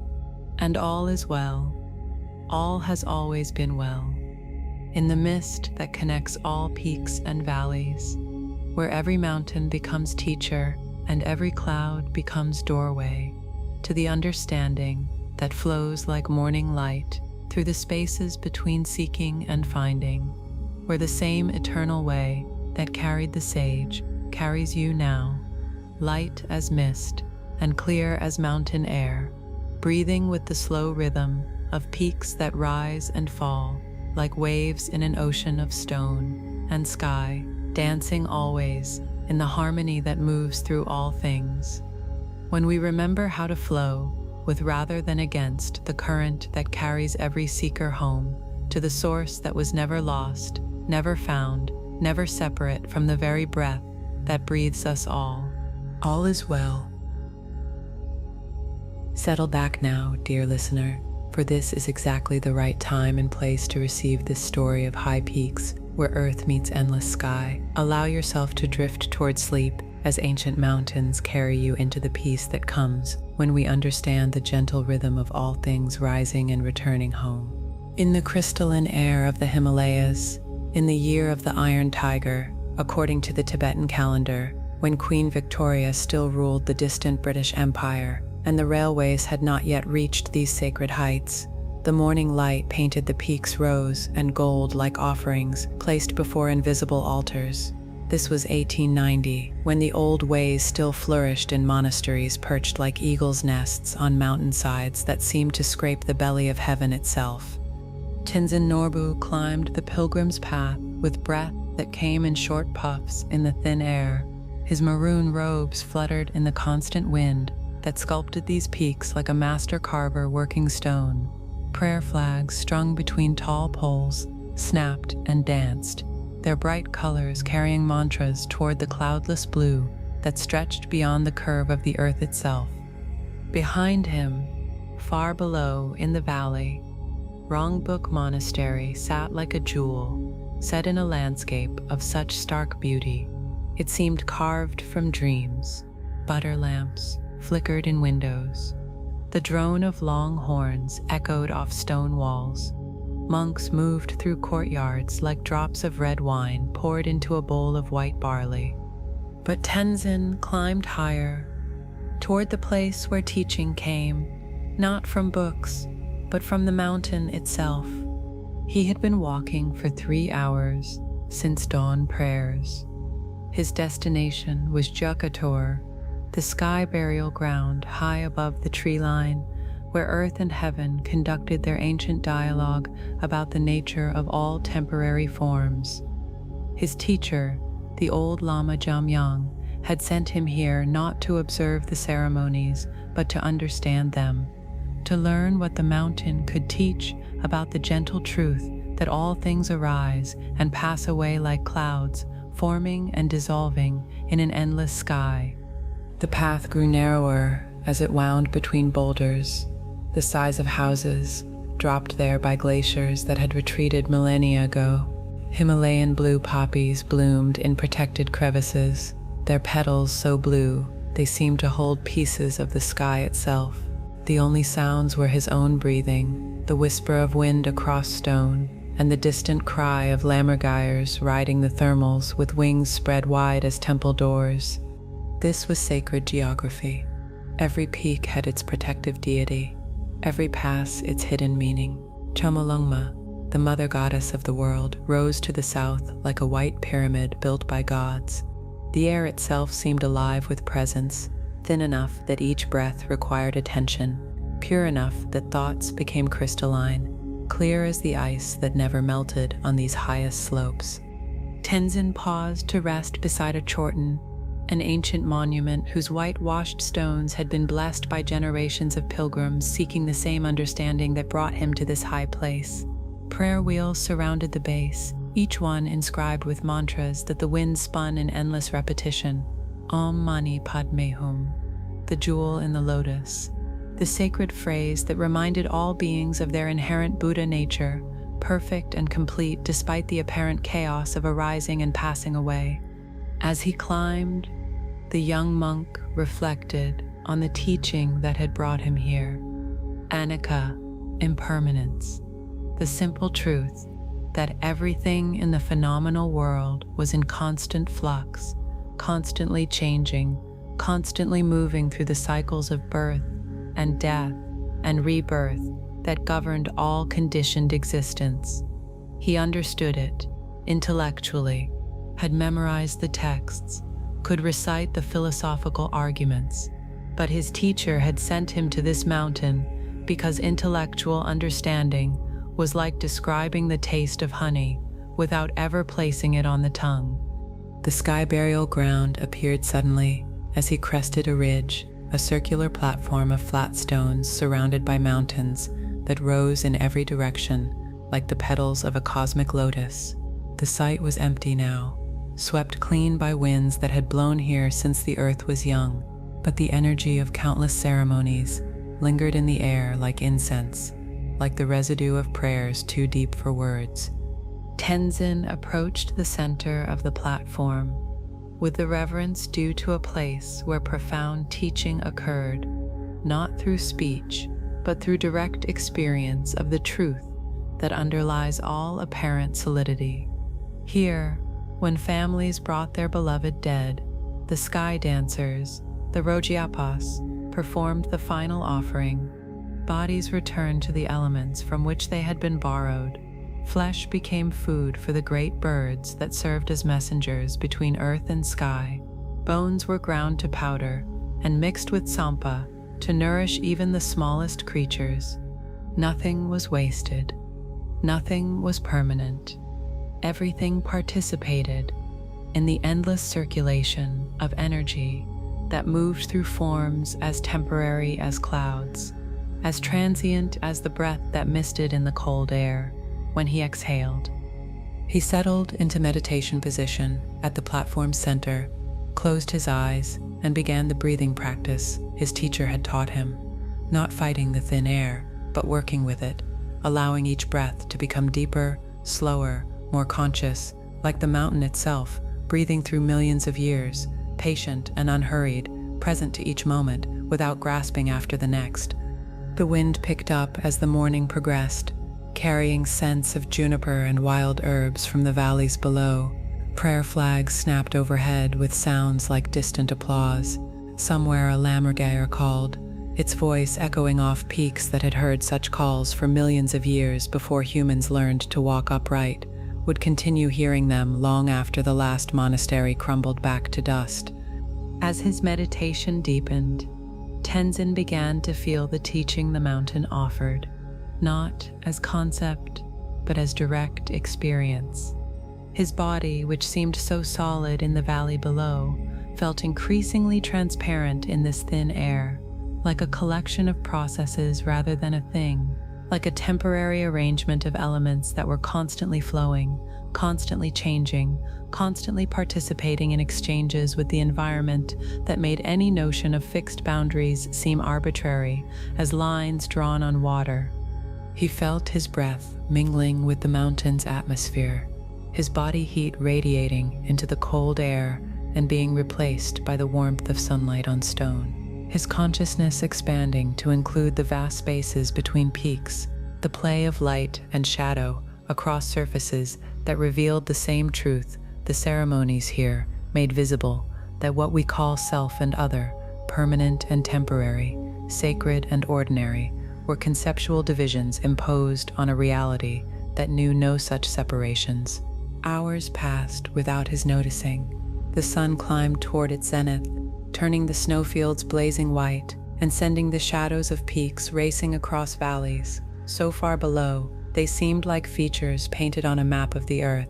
At this altitude, the sky was so deep blue it was almost purple, and stars were visible even in daylight, like diamond dust scattered across dark cloth. In the depth of his stillness, Tenzin experienced what his teacher had tried to convey with words that could never capture the reality, the profound peace that comes not from holding on, but from letting go, not from becoming something special, but from recognizing what had always been true, that the essence of mind, like the essence of sky, was unchanging awareness in which all phenomena arose and dissolved like clouds forming and dispersing without ever staining the space that held them. He understood why families brought their loved ones to this place, not because death was morbid or frightening, but because it was the most direct teaching about the nature of all existence. The body that had housed a consciousness for 70 or 80 years was no different from the clouds that formed over these peaks each afternoon and dissolved each evening. Both were temporary arrangements of elements that had come together for a time and would return to their source when conditions changed.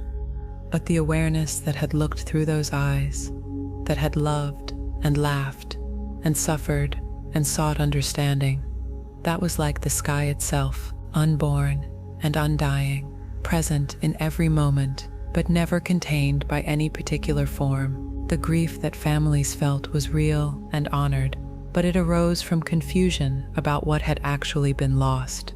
The beloved was like water returning to water, space dissolving into space, awareness recognizing itself in the mirror of its own essential nature. As afternoon shadows began to lengthen across the platform, Tenzin felt the teaching complete itself in his understanding. He opened his eyes to find the world unchanged, yet completely transformed. The same peaks rose in every direction, but now he could see them as process rather than permanence. The same wind blew across the platform, but now he experienced it as his own breath made visible. The same sky arched overhead, but now he recognized it as the space of awareness in which all experience arose and passed away without ever disturbing the essential peace that had no opposite. He rose slowly, feeling the profound gratitude that comes when teaching is received, not just in the mind, but in the marrow of the bones.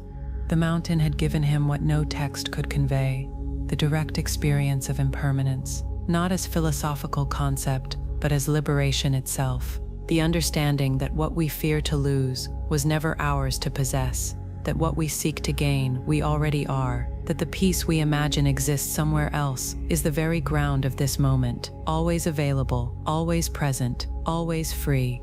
The descent seemed effortless, as if the mountain was carrying him home. Each step brought him closer to the monastery, where he would share what could be shared of this teaching. But he knew that the real transmission had already occurred. In the silence between thoughts, in the space between breaths, in the recognition that what he truly was could never be harmed by any change, could never be diminished by any loss, could never be improved by any gain. And all is well. All has always been well. In the vast space where all things arise and pass away like clouds in an endless sky, where every mountain becomes teacher and every moment becomes doorway to the peace that has no opposite, where the same eternal awareness that recognized itself in the monk recognizes itself in you now, unchanging presence in which all experience unfolds, breathing with the rhythm of peaks that rise and fall like waves in an ocean of being, resting always in the sky-like nature of mind that has never been born and will never die, holding all things gently in the space of unconditional love. All is well. Sufi desert rose, Persian mystic, finding divine beauty, blooming in the harshest landscape. Settle back now, dear listener, for this is exactly the right time and place to receive this story of impossible beauty, blooming in the endless sands. Allow yourself to drift toward sleep as the desert carries you into the mystery of love that flowers in the most barren places. In the burning heart of the Dasht-e Kavir, the great salt desert of Persia, in the year 1247, when the Mongol winds still carried dust from distant conquests, and the caravans moved like chains of prayer beads across landscapes older than memory, the noon sun hammered the earth with heat that could kill a man in hours. This was the time when Jalal ad-Din Rumi was just beginning to compose the verses that would make him immortal, when he still gathered with fellow seekers in the gardens of Konya to speak of divine love and the thousand ways the sacred hides in plain sight. Among Rumi's closest friends was a wandering dervish named Farid al-Sahra, whose very name meant desert's joy, where Rumi found the sacred in wine and poetry and the whirling dance that spun souls toward ecstasy. Farid sought the same divine presence in the harsh places that stripped away everything except what could never be destroyed. My friend, Rumi would later write of him, searches for roses where no gardener has ever walked, and finds them blooming in the sand like stars fallen to earth. Now Farid walked the caravan route alone. His patched robe hung loose on his lean frame. His feet were bare despite the sand that could brand flesh like a blacksmith's iron. In his weathered hands he carried only a wooden begging bowl and a flute carved from desert reed that sang like wind through canyon stone. Behind him, 3 days' walk to the east, the city of Isfahan drowsed in its gardens where fountains played and roses bloomed in careful rows like verses from illuminated manuscripts. But Farid walked deeper into emptiness, toward the place where beauty hides its most precious secrets. Perhaps you too have felt this calling, dear listener, the sense that what you seek is not found in the obvious places, but in the territories that others avoid, the difficult seasons of your life that seem barren but might be preparing ground for something unprecedented to bloom. He had been seeking for 20 years the hidden treasure that the mystics whispered about in the tekes and kankas of the cities, not gold or silver, but the divine beauty that the universe scattered through creation like a cosmic gardener, throwing seeds to every possible soil. The beauty that could be found in peacock feathers and palace gardens, yes, but more mysteriously in thorns and stones and the harsh places where most seekers never thought to look. The caravan road faded behind him as he followed paths only the desert knew, paths marked not by human feet, but by the secret tracks that connected oasis to oasis, across landscapes so vast and empty they seemed like the original canvas before any artist had dared to make the first mark. Salt flats stretched to every horizon, white as bone, cracked into geometric patterns that had been forming and reforming since the ancient seas retreated to leave this crystalline wilderness behind. The heat rose in waves that made the distant mountains dance like spirits at the edge of vision. His water was nearly gone. The sun was a forge hammer striking the anvil of earth. Any sensible man would have turned back hours ago, would have sought shelter in the last caravanserai, would have waited for the mercy of evening before venturing deeper into this furnace that had claimed the bones of countless travelers who miscalculated its ruthless patience. But Farid pressed on, driven by something stronger than thirst or sense, or the animal instinct for survival. In dreams, for 7 nights, he had seen it. A rose blooming in impossible sand, petals red as heart's blood, thorns sharp as the truth that cuts through all illusion, growing not in the garden of any sultan, but in the place where even the hardiest desert plants surrendered to the absolute democracy of sun and salt and wind that recognized no distinction between king and beggar, between wise and foolish, between those who sought the sacred in beautiful places and those mad enough to seek it in the beautiful absence of all comfort. As afternoon wore toward the killing heat of true desert day, Farid began to understand why the desert was considered the greatest teacher. Not because it was harsh, though it stripped away every unnecessary thing. Not because it was empty, though it made space for what could never be seen in cluttered places. But because it was honest in ways that cities and gardens could never be. It promised nothing, offered nothing, demanded everything. And in that absolute honesty, it became transparent to the beauty that moved through all things, but was usually hidden by the very abundance that seemed to reveal it. His footsteps left no mark in sand that shifted with every breath of wind. The dunes rolled like frozen waves in a sea of silence, so complete it had weight and presence and voice. Here, thought itself became luxury. Speech became impossible extravagance. Even prayer was reduced to the simple rhythm of breathing that connected him to the great circulation that moved through desert and forest and mountain and sea without preference or prejudice. The sun reached its zenith as he crested a ridge of sand that had been sculpted by winds older than human civilization. And there, in a hollow sheltered by rocks that rose like the ribs of some buried giant, he found what his dreams had promised. The desert rose, but not the mineral formation that traders sometimes carried as curiosities. This was a living flower, impossible and perfect, growing from sand so pure and white, it seemed like powdered starlight. The rose was deep red, almost black at the heart, where mysteries gathered like concentrated night. Its petals were silk, made visible, its fragrance carried on the hot wind, like the breath of paradise itself. Farid approached slowly, reverently. This was sacred ground in the most unlikely place, beauty manifesting, where beauty had no right to exist according to any logic except the logic of universal love that scattered its gifts according to laws written in languages that human reason could never decipher. He knelt in the sand that burned through his robe like coals, but felt no pain, only wonder at the alchemy that could transform this wasteland into a garden for a single flower that bloomed as if the entire desert existed only to provide the perfect conditions for this one impossible moment of beauty.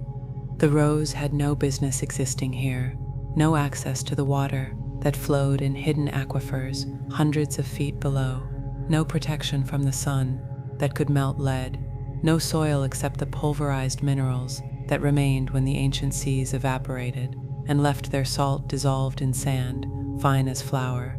Yet here it bloomed with a perfection that would have shamed the roses in any sultan's garden, as if it had discovered the secret that the mystics spent lifetimes seeking: how to draw sustenance, not from the world of appearances, but from the invisible source that nourished all things from within.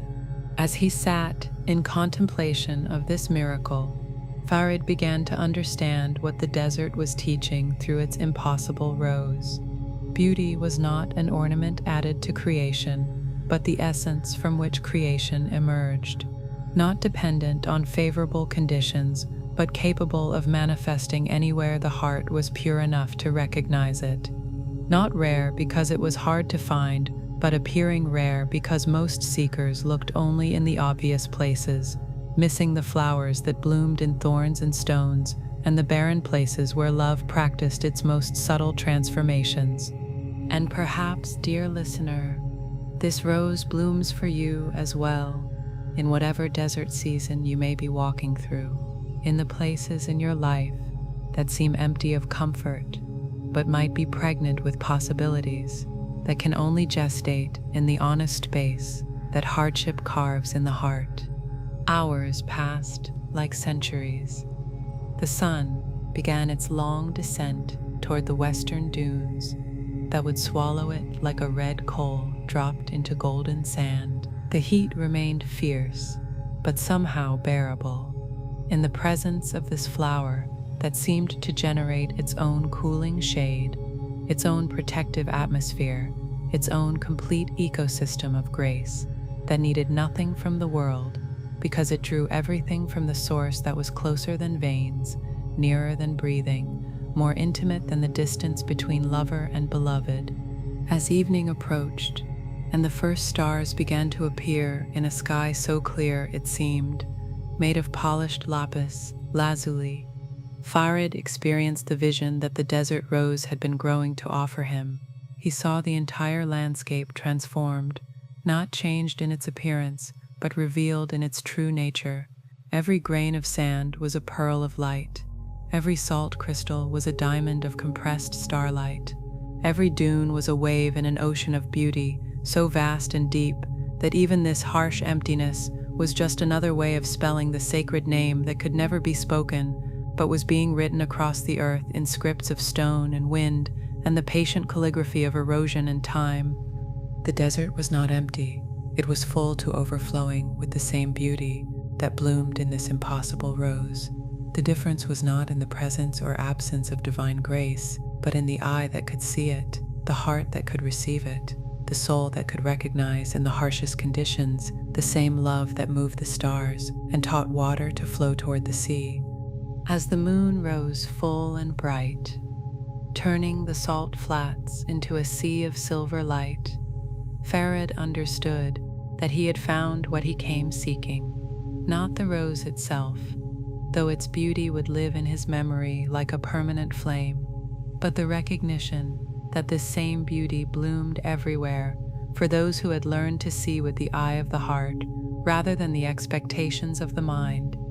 He would return to Kanya with this vision burning in his chest like swallowed starlight, would sit with Rumi in the garden where pomegranates hung heavy on the branches and fountain water caught the afternoon light in patterns of liquid lace, would tell his friend about the rose that bloomed where roses cannot bloom, and watch understanding dawn in the poet's eyes like sunrise over mountains of the soul. You see, Rumi would later write, inspired by his friend's desert pilgrimage, the beloved's garden has no walls. What we call wilderness, love calls home. What we call barren, the sacred calls fertile. What we call impossible, the universe calls Tuesday afternoon. The desert rose continued blooming in its hollow of white sand, offering its fragrance to the night wind and the stars that watched over all things with the patience of lovers who have learned that true beauty requires no witness except the love that calls it into being, sustains it in being, and receives it back into being when its moment of visible flowering is complete. And all is well. All has always been well in the impossible gardens that bloom in the harshest places, where every desert becomes teacher and every flower becomes revelation of the beauty that needs no soil except love, no water except grace, no sun except the light that shines in the deepest darkness. The same eternal beauty that bloomed in the desert rose blooms in you now, perfect and complete in conditions that seem impossible, flowering always in the heart that has learned to find the sacred in thorns and stones and the beautiful emptiness where love practices its most mysterious transformations. All is well. Settle back now, dear listener, for this is exactly the right time and place to receive the story of perfect stillness, where stones teach the deepest secrets. Allow yourself to drift toward sleep as the ancient garden carries you into the infinite space that exists in every grain of sand.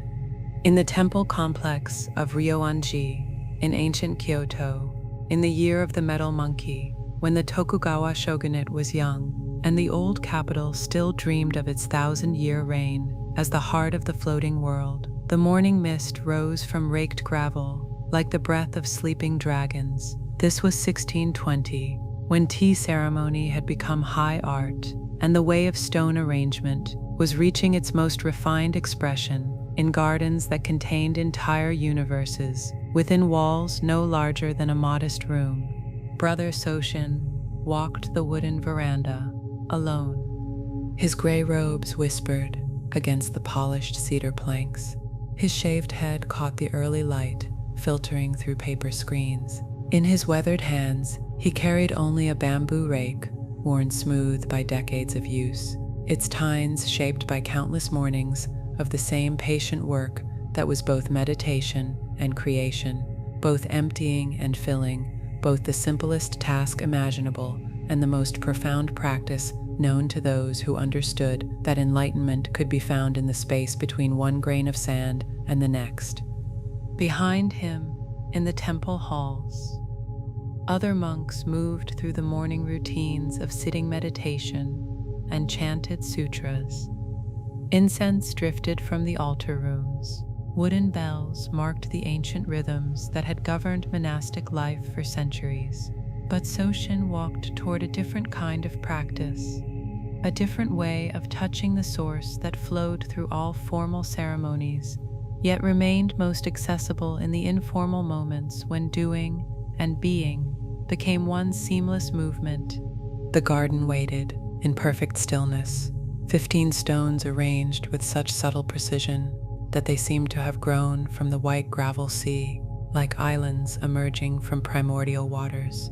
The stones were volcanic rock, dark and irregular, each one chosen not for beauty in any conventional sense, but for the way it held space, created relationship, suggested meanings that could never be spoken, but only felt by those who had learned to see with more than eyes. Soshin had been tending this garden for 12 years. Every morning before dawn, he raked the gravel into patterns that flowed around the stones, like water around islands, like wind around mountains, like thoughts around the still center of awareness that remained unchanged despite the constant movement of all phenomena. Every evening, the patterns were erased by wind and rain, and the small creatures that moved through the garden in the darkness, creating the perfect conditions for tomorrow's fresh beginning. This was the garden's first teaching, that everything must be done again, that perfection was not a destination, but a way of traveling, that the most profound truths could only be approached through repetition that gradually wore away everything that was not essential, leaving only the pure active attention that transformed both the one who raked and the gravel that received the raking. As he stepped down into the garden proper, Soshin felt the familiar shift that always came when his bare feet touched the perfectly level surface that had been prepared with the kind of devotion usually reserved for sacred altars. The gravel was neither too coarse nor too fine, chosen from riverbeds where water had spent centuries teaching stones how to become sand, how to release their attachment to the solid forms they had worn for millennia, and learn the fluid grace of particles that could be shaped by the lightest touch. He began in the eastern corner, as he always began, with the first stroke that would determine the rhythm and direction of all the strokes that followed. The bamboo rake moved through the gravel with a sound like silk being drawn across silk, creating lines that were both arbitrary and inevitable, both planned and spontaneous, both the expression of his individual intention and the manifestation of principles that had been operating since the first garden was ever made. The work required complete attention. Each stroke had to flow from the one before, while preparing the ground for the one that would follow. Too much force, and the lines became harsh, aggressive, fighting against the natural tendency of the gravel to find its own level. Too little, and they disappeared, leaving only vague disturbances that suggested pattern without achieving the clarity that made pattern into poetry, geometry into meditation, simple maintenance into high art. As the morning progressed and the sun climbed higher above the temple walls, Soshin found himself entering the state that made this work into spiritual practice rather than mere gardening. His breathing synchronized with the rhythm of the rake, his heartbeat aligned with the spacing of the furrows. His entire awareness contracted to the point where bamboo tines met gravel, where intention became action, where the one who raked and the garden being raked revealed themselves as two aspects of the same seamless activity. Perhaps you know this feeling, dear listener, those moments when you become so absorbed in a simple task that the doer and the doing merge into pure presence, when time stops and space opens and the ordinary world reveals its extraordinary nature through the most mundane activities transformed by complete attention. Around each stone he raked concentric circles that flowed outward like ripples on still water, like the effects of insight spreading through consciousness, like the influence of presence radiating from a heart that had learned to be completely where it was, without grasping after anywhere else. The stones themselves became teachers, showing him how to work with what was given, rather than imposing what was desired, how to enhance the natural character of each element, rather than forcing artificial unity on what was already perfectly diverse. The largest stone sat near the center of the garden, like a mountain rising from clouds. Around it, he raked patterns that suggested both the mist that gathered around real peaks and the thoughts that gathered around the clear awareness that remained unaffected by whatever phenomena arose within its vast embrace. This stone had been his greatest teacher, showing him through its silent presence how to be substantial without being solid, how to occupy space without defending territory, how to influence everything around it simply by being completely itself. Hours passed without his noticing.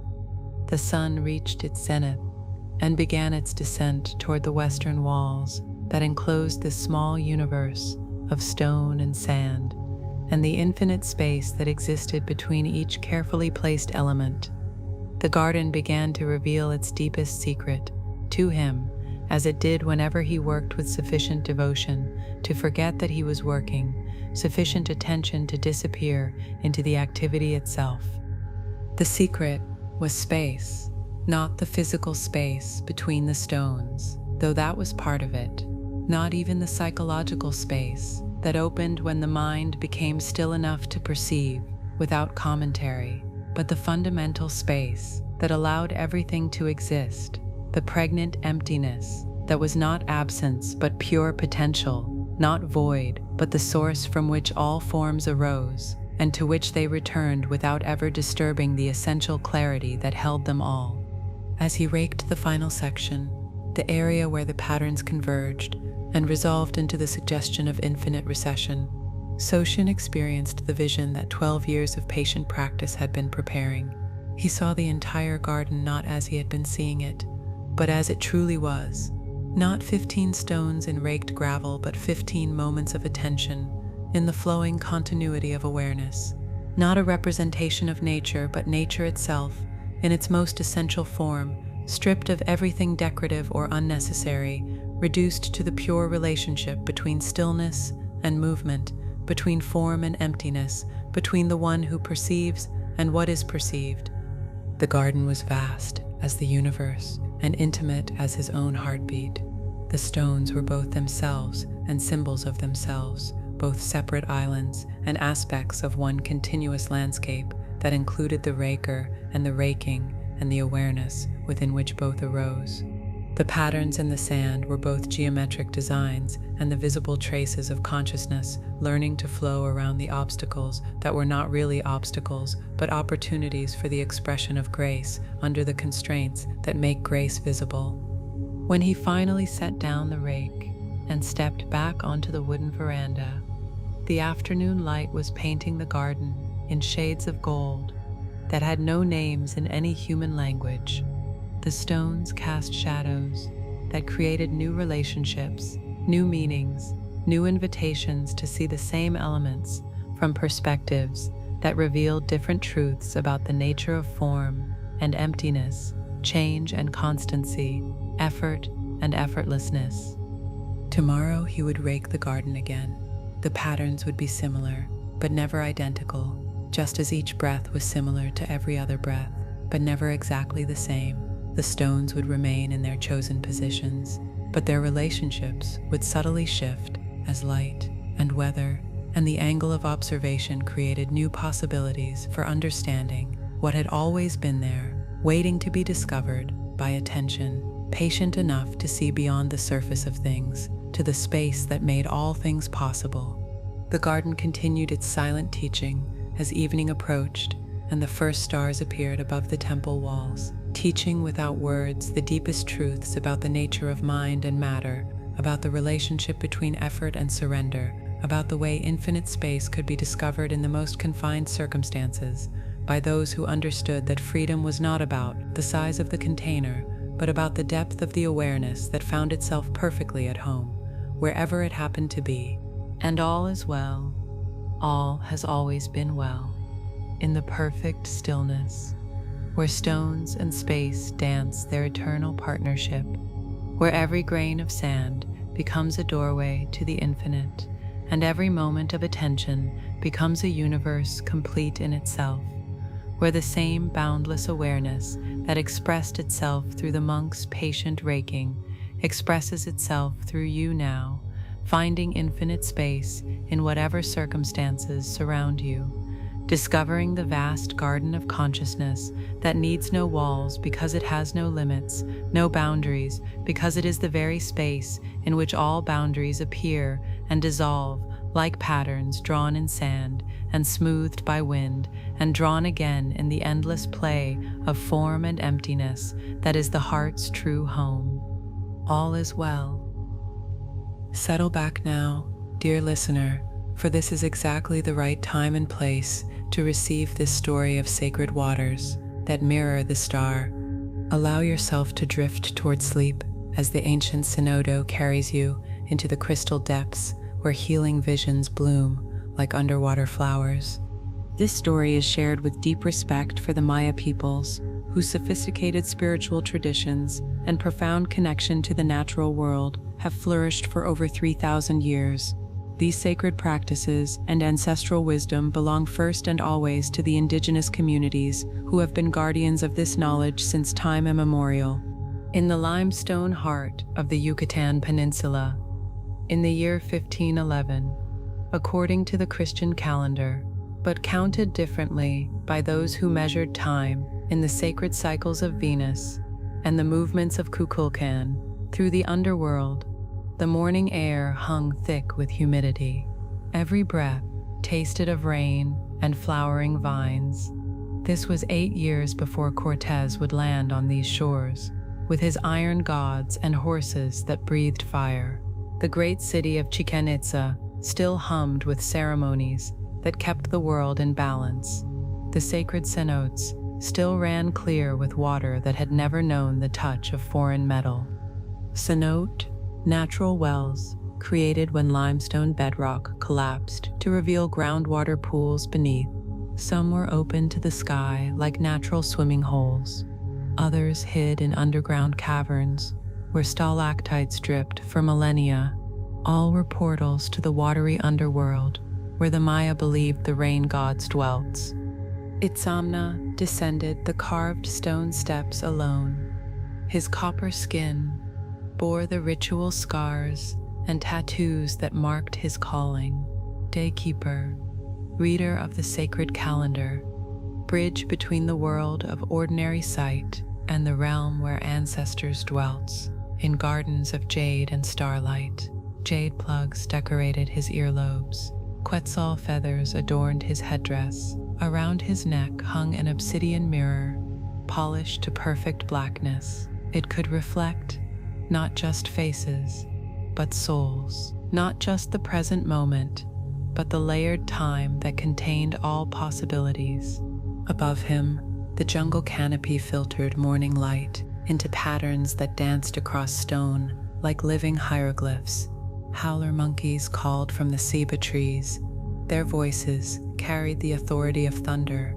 Parrots flashed emerald and scarlet through branches heavy with orchids and air plants that had learned to drink directly from moisture-laden air.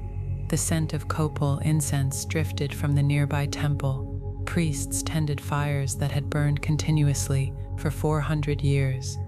But Itzamna descended deeper, toward the sacred pool that connected this middle world with the watery underworld, where Chak stored the waters that would bless the next growing season. Toward the place where visions came, not through dreams, but through direct communion with spirits that lived in the spaces between earth and water, between breath and drowning, between the solid world of daily concerns and the fluid realm where all healing began. The cenote opened before him like the earth's own temple, a perfect circle carved from living limestone by water that had worked for millions of years to create this cathedral of stone and liquid light. The underground chamber stretched 60 feet across, Its walls dropped straight down into depths that caught filtered sunlight and threw it back in patterns that shifted like underwater auroras, like visual music that some said was the language in which the gods spoke to those who had learned to see with more than eyes. Stalactites hung from the cavern ceiling like the teeth of some benevolent monster, each one formed by water that had carried dissolved limestone drop by drop through eons of patient creation. Where they met the rising stalagmites, columns formed. They looked like cosmic trees that connected the three worlds in the sacred cosmology his people had inherited from the first grandmother, the one who learned to count the days and track the movements of the morning star across the dome of night. Perhaps you know places like this, dear listener, natural spaces that feel charged with something beyond the visible. Caves or springs or hidden pools where the ordinary world seems to thin and something larger breathes through the silence. Itzamna had been called to this cenote by dreams that came for 9 nights running, dreams of sickness coming to his people, not carried by jaguars or serpents, but by pale men who would arrive from the direction of the rising sun. They would bring diseases that had no names in any language his people spoke. In his visions, the cenote showed him the healing ceremonies that would be needed, the plant medicines that would help, the songs that would maintain his community's spiritual strength through the dark time, approaching like storm clouds gathering on a distant horizon. He removed his sandals and cotton huipil with reverence due to a place where the ordinary rules of earth and water found new arrangements. The limestone was cool beneath his bare feet, worn smooth by countless ceremonies, countless pilgrimages, countless moments when his predecessors had stood at this same threshold between the breathing world and the liquid realm, where time moved differently and visions bloomed like cenote lilies, opening in slow motion toward light that filtered down from impossibly far above. The water was the perfect temperature of blood, or tears, or the amniotic fluid that had held him before his first breath. As he waded in, small fish darted around his legs like living jewels. Their scales caught the filtered light and threw it back in patterns that seemed almost intentional, almost conscious, as if the cenote itself was welcoming him with displays of beauty that had no practical purpose, except to remind all visitors that this was a place where the sacred had learned to manifest in forms that could be perceived by ordinary senses. He floated on his back and let the water support him completely, looking up through the natural skylight that connected this underwater temple with the world of cloud and bird and the ceiba trees that reached toward the 13 levels of heaven. The acoustics of the cenote transformed every small sound into something sacred. The drip of water from stalactites became a percussion section. His own breathing echoed like wind through temple corridors. Even the splash of small fish jumping created rhythms that seemed to pulse with the heartbeat of the earth itself. As he moved deeper toward the center of the pool, Itzamna began to feel the shift in consciousness that made this place sacred, rather than simply beautiful. The boundaries between his body and the water began to soften, like salt dissolving in warm liquid. The distinction between breathing air and breathing water became less clear, as the high humidity created an environment where every inhalation carried moisture that seemed to nourish him from within. It taught his lungs new ways of extracting what was needed from an atmosphere that was part gas and part liquid, and entirely alive with presence. The visions began gently, like morning mist, rising from the cenote's surface to create shapes that could be read by those who had learned the grammar of sacred seeing. He saw his people as they truly were, not separate individuals struggling against the forces of nature, but part of the vast web of relationships that connected every human community with the plant nations and the animal peoples and the stone beings and the water spirits that had been here since the earth first learned to dream of life. In the depths of the cenote, he saw the medicine gardens that existed in dimensions that overlapped this one, but remained invisible to ordinary sight. Underwater forests of healing plants that grew in the spaces between what was and what could be, tended by the spirits of ancestors who had become gardeners in the realm where all seeds were planted, all growth was nurtured, all harvest was gathered into the storehouses of knowledge that would be available to future generations when the need arose. Hours passed, or perhaps days. Time moved differently in the presence of water that had been blessed by millions of years of patient circulation through limestone caverns, where it learned the secrets of slow transformation, of gradual change, of the kind of healing that happened not through dramatic intervention, but through the gentle persistence of elements that worked according to rhythms older than human urgency, deeper than human anxiety about outcomes and control. The healing visions came in layers, like the limestone itself had been laid down over eons of geological patience. He saw the plant medicines that would help his people maintain their strength during the difficult times ahead, saw the ceremonies that would need to be modified to work in secret, practiced in hidden cenotes, like this one when the temples above ground were no longer safe for the old ways, saw the children who would carry the knowledge forward, disguised in new forms but essentially unchanged, like water that takes the shape of any container but never loses its essential fluidity. As the filtered light began to shift toward the golden tones of afternoon, Itzamna experienced the culminating vision that 9 nights of sacred dreams had been preparing. He saw the cenote not as a single pool, but as part of a vast underground river system that connected every sacred site in the Yucatan, every temple and pyramid and observatory, in a network of flowing communication that carried prayers and healing energy and the accumulated wisdom of all the daykeepers and shamans and plant medicine people who had ever worked to maintain the balance between human needs and the larger intelligence that moved through forest and sky, and the hidden waterways that nourished all life. The cenote showed him that healing was not something that could be possessed or controlled, only participated in, only flowed with, only received, with the kind of trust that water itself demonstrated as it followed the paths of least resistance while gradually carving canyons through the hardest stone.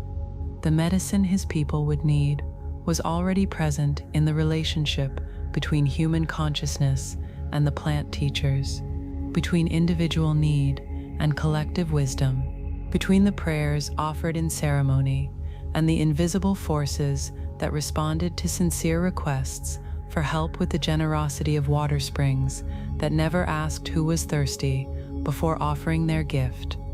When he finally emerged from the cenote, as the first stars appeared in the circular opening above, Itzamna carried more than visions. He carried the cellular memory of communion with water that knew how to heal not by fighting disease, but by restoring the conditions in which health was the natural state. Balance was the default setting. Harmony was not an achievement, but a recognition of what had always been true beneath the surface disturbances that caught most human attention.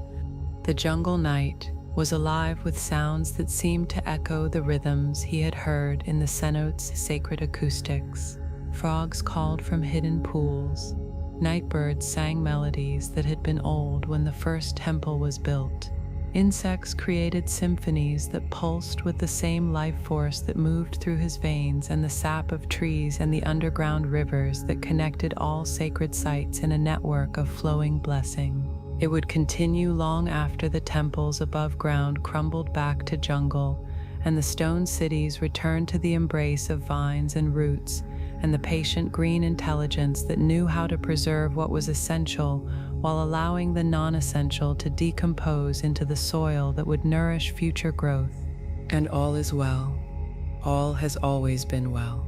In the sacred waters that connect all worlds, in the flowing mirror of consciousness, where every cenote becomes temple and every vision becomes healing medicine, where the same eternal springs that blessed the Maya daykeeper flow through you now, connecting you to the underground rivers of wisdom that unite all seekers, all healers, all hearts that have learned to dive beneath the surface of appearances, to find the source that flows forever clear and clean and blessed, carrying the healing that comes not from fighting what is, but from remembering what has always been true, what will always be true, what is true right now in the crystal depths where all visions are born and all healing begins. All is well. Settle back now, dear listener, for this is exactly the right time and place to receive this story of earthly gardens that mirror the beauty of paradise itself. Allow yourself to drift toward sleep as flowing water and blooming roses carry you into the eternal garden that exists wherever love recognizes its own reflection. In the rose-scented city of Isfahan, in the year 1355, when Shah Abbas the Great was transforming Persia into a jewel that caught light from both east and west, the morning air carried the sound of water flowing through channels carved from blue-veined marble. This was the golden age of Persian gardens, when master designers created earthly paradises that followed the ancient fourfold pattern laid down in the Quran and perfected by generations of gardeners who understood that beauty was not ornament but revelation, not decoration but direct transmission of divine love, made visible in form.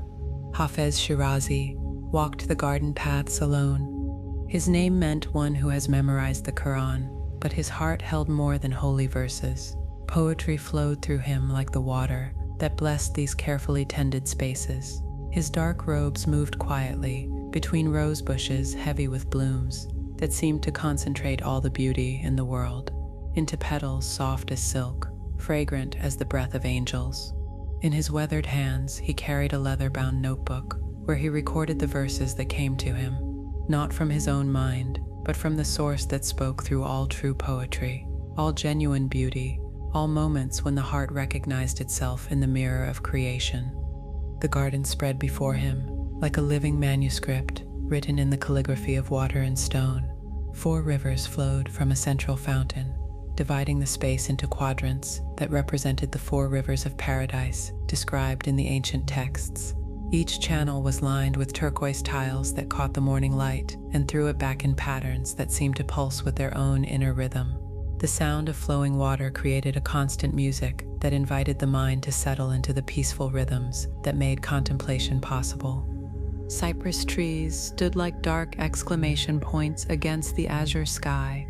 They reached toward heaven with the same longing that moved through every seeker's heart. Between them, fruit trees offered their gifts with the generosity of a universe that had learned to express love through abundance rather than scarcity.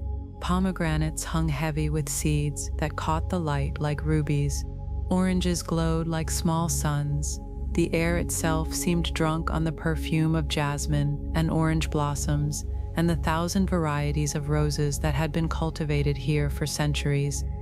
This was a chaharbagh, a 4-fold garden that followed the pattern believed to reflect the original paradise from which humanity had once emerged and to which it would return.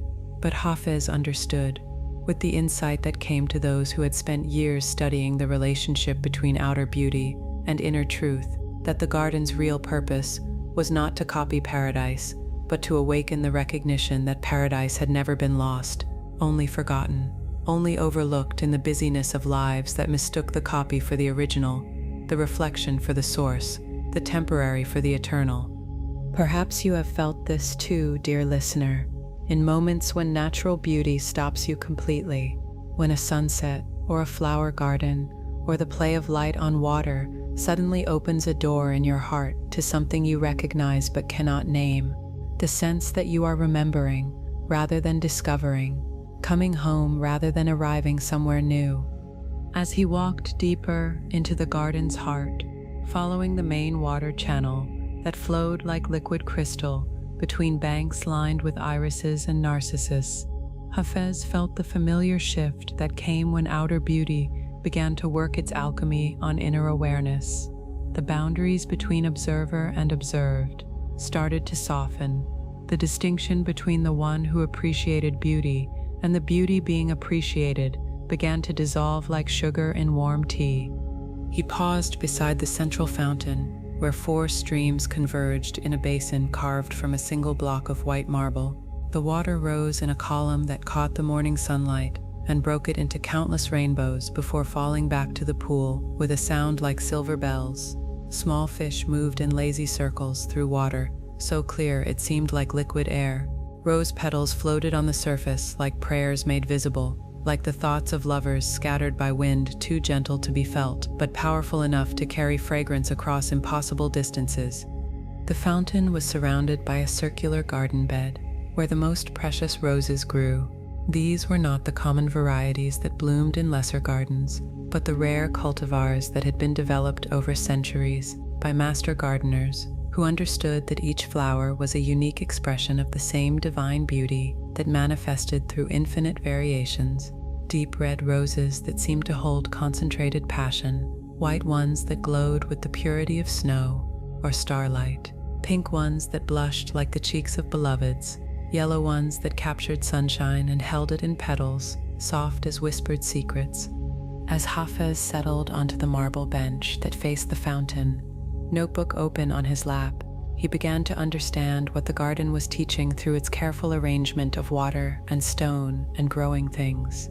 This was not mere horticulture, but theology made manifest in form, cosmology expressed through design, the ancient truth that heaven and earth were not separate realms, but different aspects of the same reality, different frequencies of the same divine music that played through all existence for those who had learned to hear with the ears of the heart.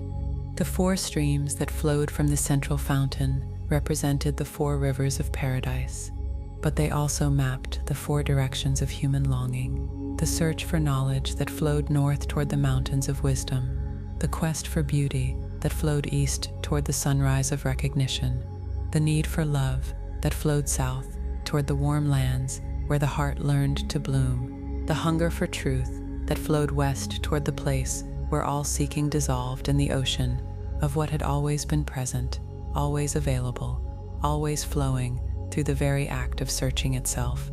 Hours passed as Hafez sat in contemplation of this living mandala.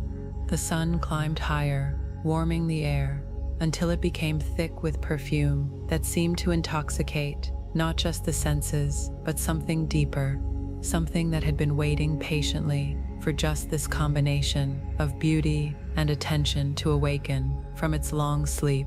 The fountain's music began to organize itself into rhythms that matched his breathing, that synchronized with his heartbeat, that gradually entrained his entire nervous system to the frequency of peace that was always present beneath the surface turbulence of everyday concerns. As the morning deepened toward noon, and the garden filled with the kind of golden light that seemed to transform everything it touched into art, Hafez experienced the vision that years of seeking had been preparing. He saw the garden not as he had been seeing it, but as it truly was. Not an imitation of paradise, but paradise itself, right here, right now, available to any heart that had learned to see through the eyes of love, rather than the expectations of a mind that insisted on separation between the sacred and the ordinary. Every rose was simultaneously itself and the perfect rose that bloomed in the spiritual dimensions where all earthly roses were reflections. Every drop of water was both the molecule of H2O that watered the roots and the divine mercy that nourished all existence from the source that never diminished no matter how much was given. Every ray of sunlight was both electromagnetic radiation from a star and the light of consciousness that illuminated all awareness from within.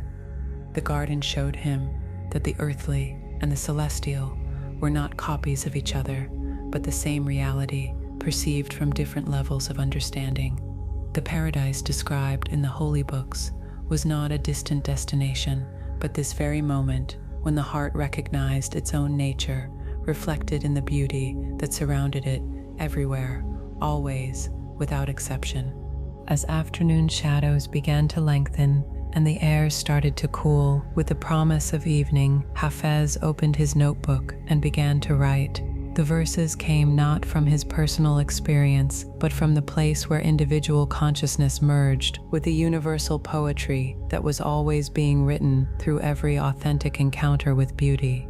The words flowed like the water in the channels, finding their own level, their own rhythm, their own perfect arrangement that captured something of what could never be fully captured, but could be pointed toward, hinted at, suggested through the alchemy of language that had learned to become transparent to the truth it served. When he finally rose from the marble bench, as the call to evening prayer drifted across the garden from the nearby mosque, his notebook held poems that would be recited for centuries by lovers who recognized in his words their own deepest knowing. But more than that, he carried in his cells the memory of communion with beauty that knew no distinction between earthly and heavenly, between temporal and eternal, between the garden he could see with his eyes and the garden that existed in the heart of every being who had ever been moved to tears by the simple fact that roses existed, that water flowed, that light played endlessly through forms that had no purpose except to be beautiful. The garden continued its patient teaching as evening approached, and the first stars appeared above the cypress trees, teaching without words the deepest secret of all mystical traditions, that what we seek is always seeking us, that what we love is always loving us back, that the paradise we imagine exists somewhere else is blooming right here in every moment, when we remember how to see with the eyes that beauty opens in the heart, how to hear with the ears that silence awakens in the soul, how to breathe with the rhythm that connects every individual heart to the source that beats at the center of all existence. And all is well. All has always been well.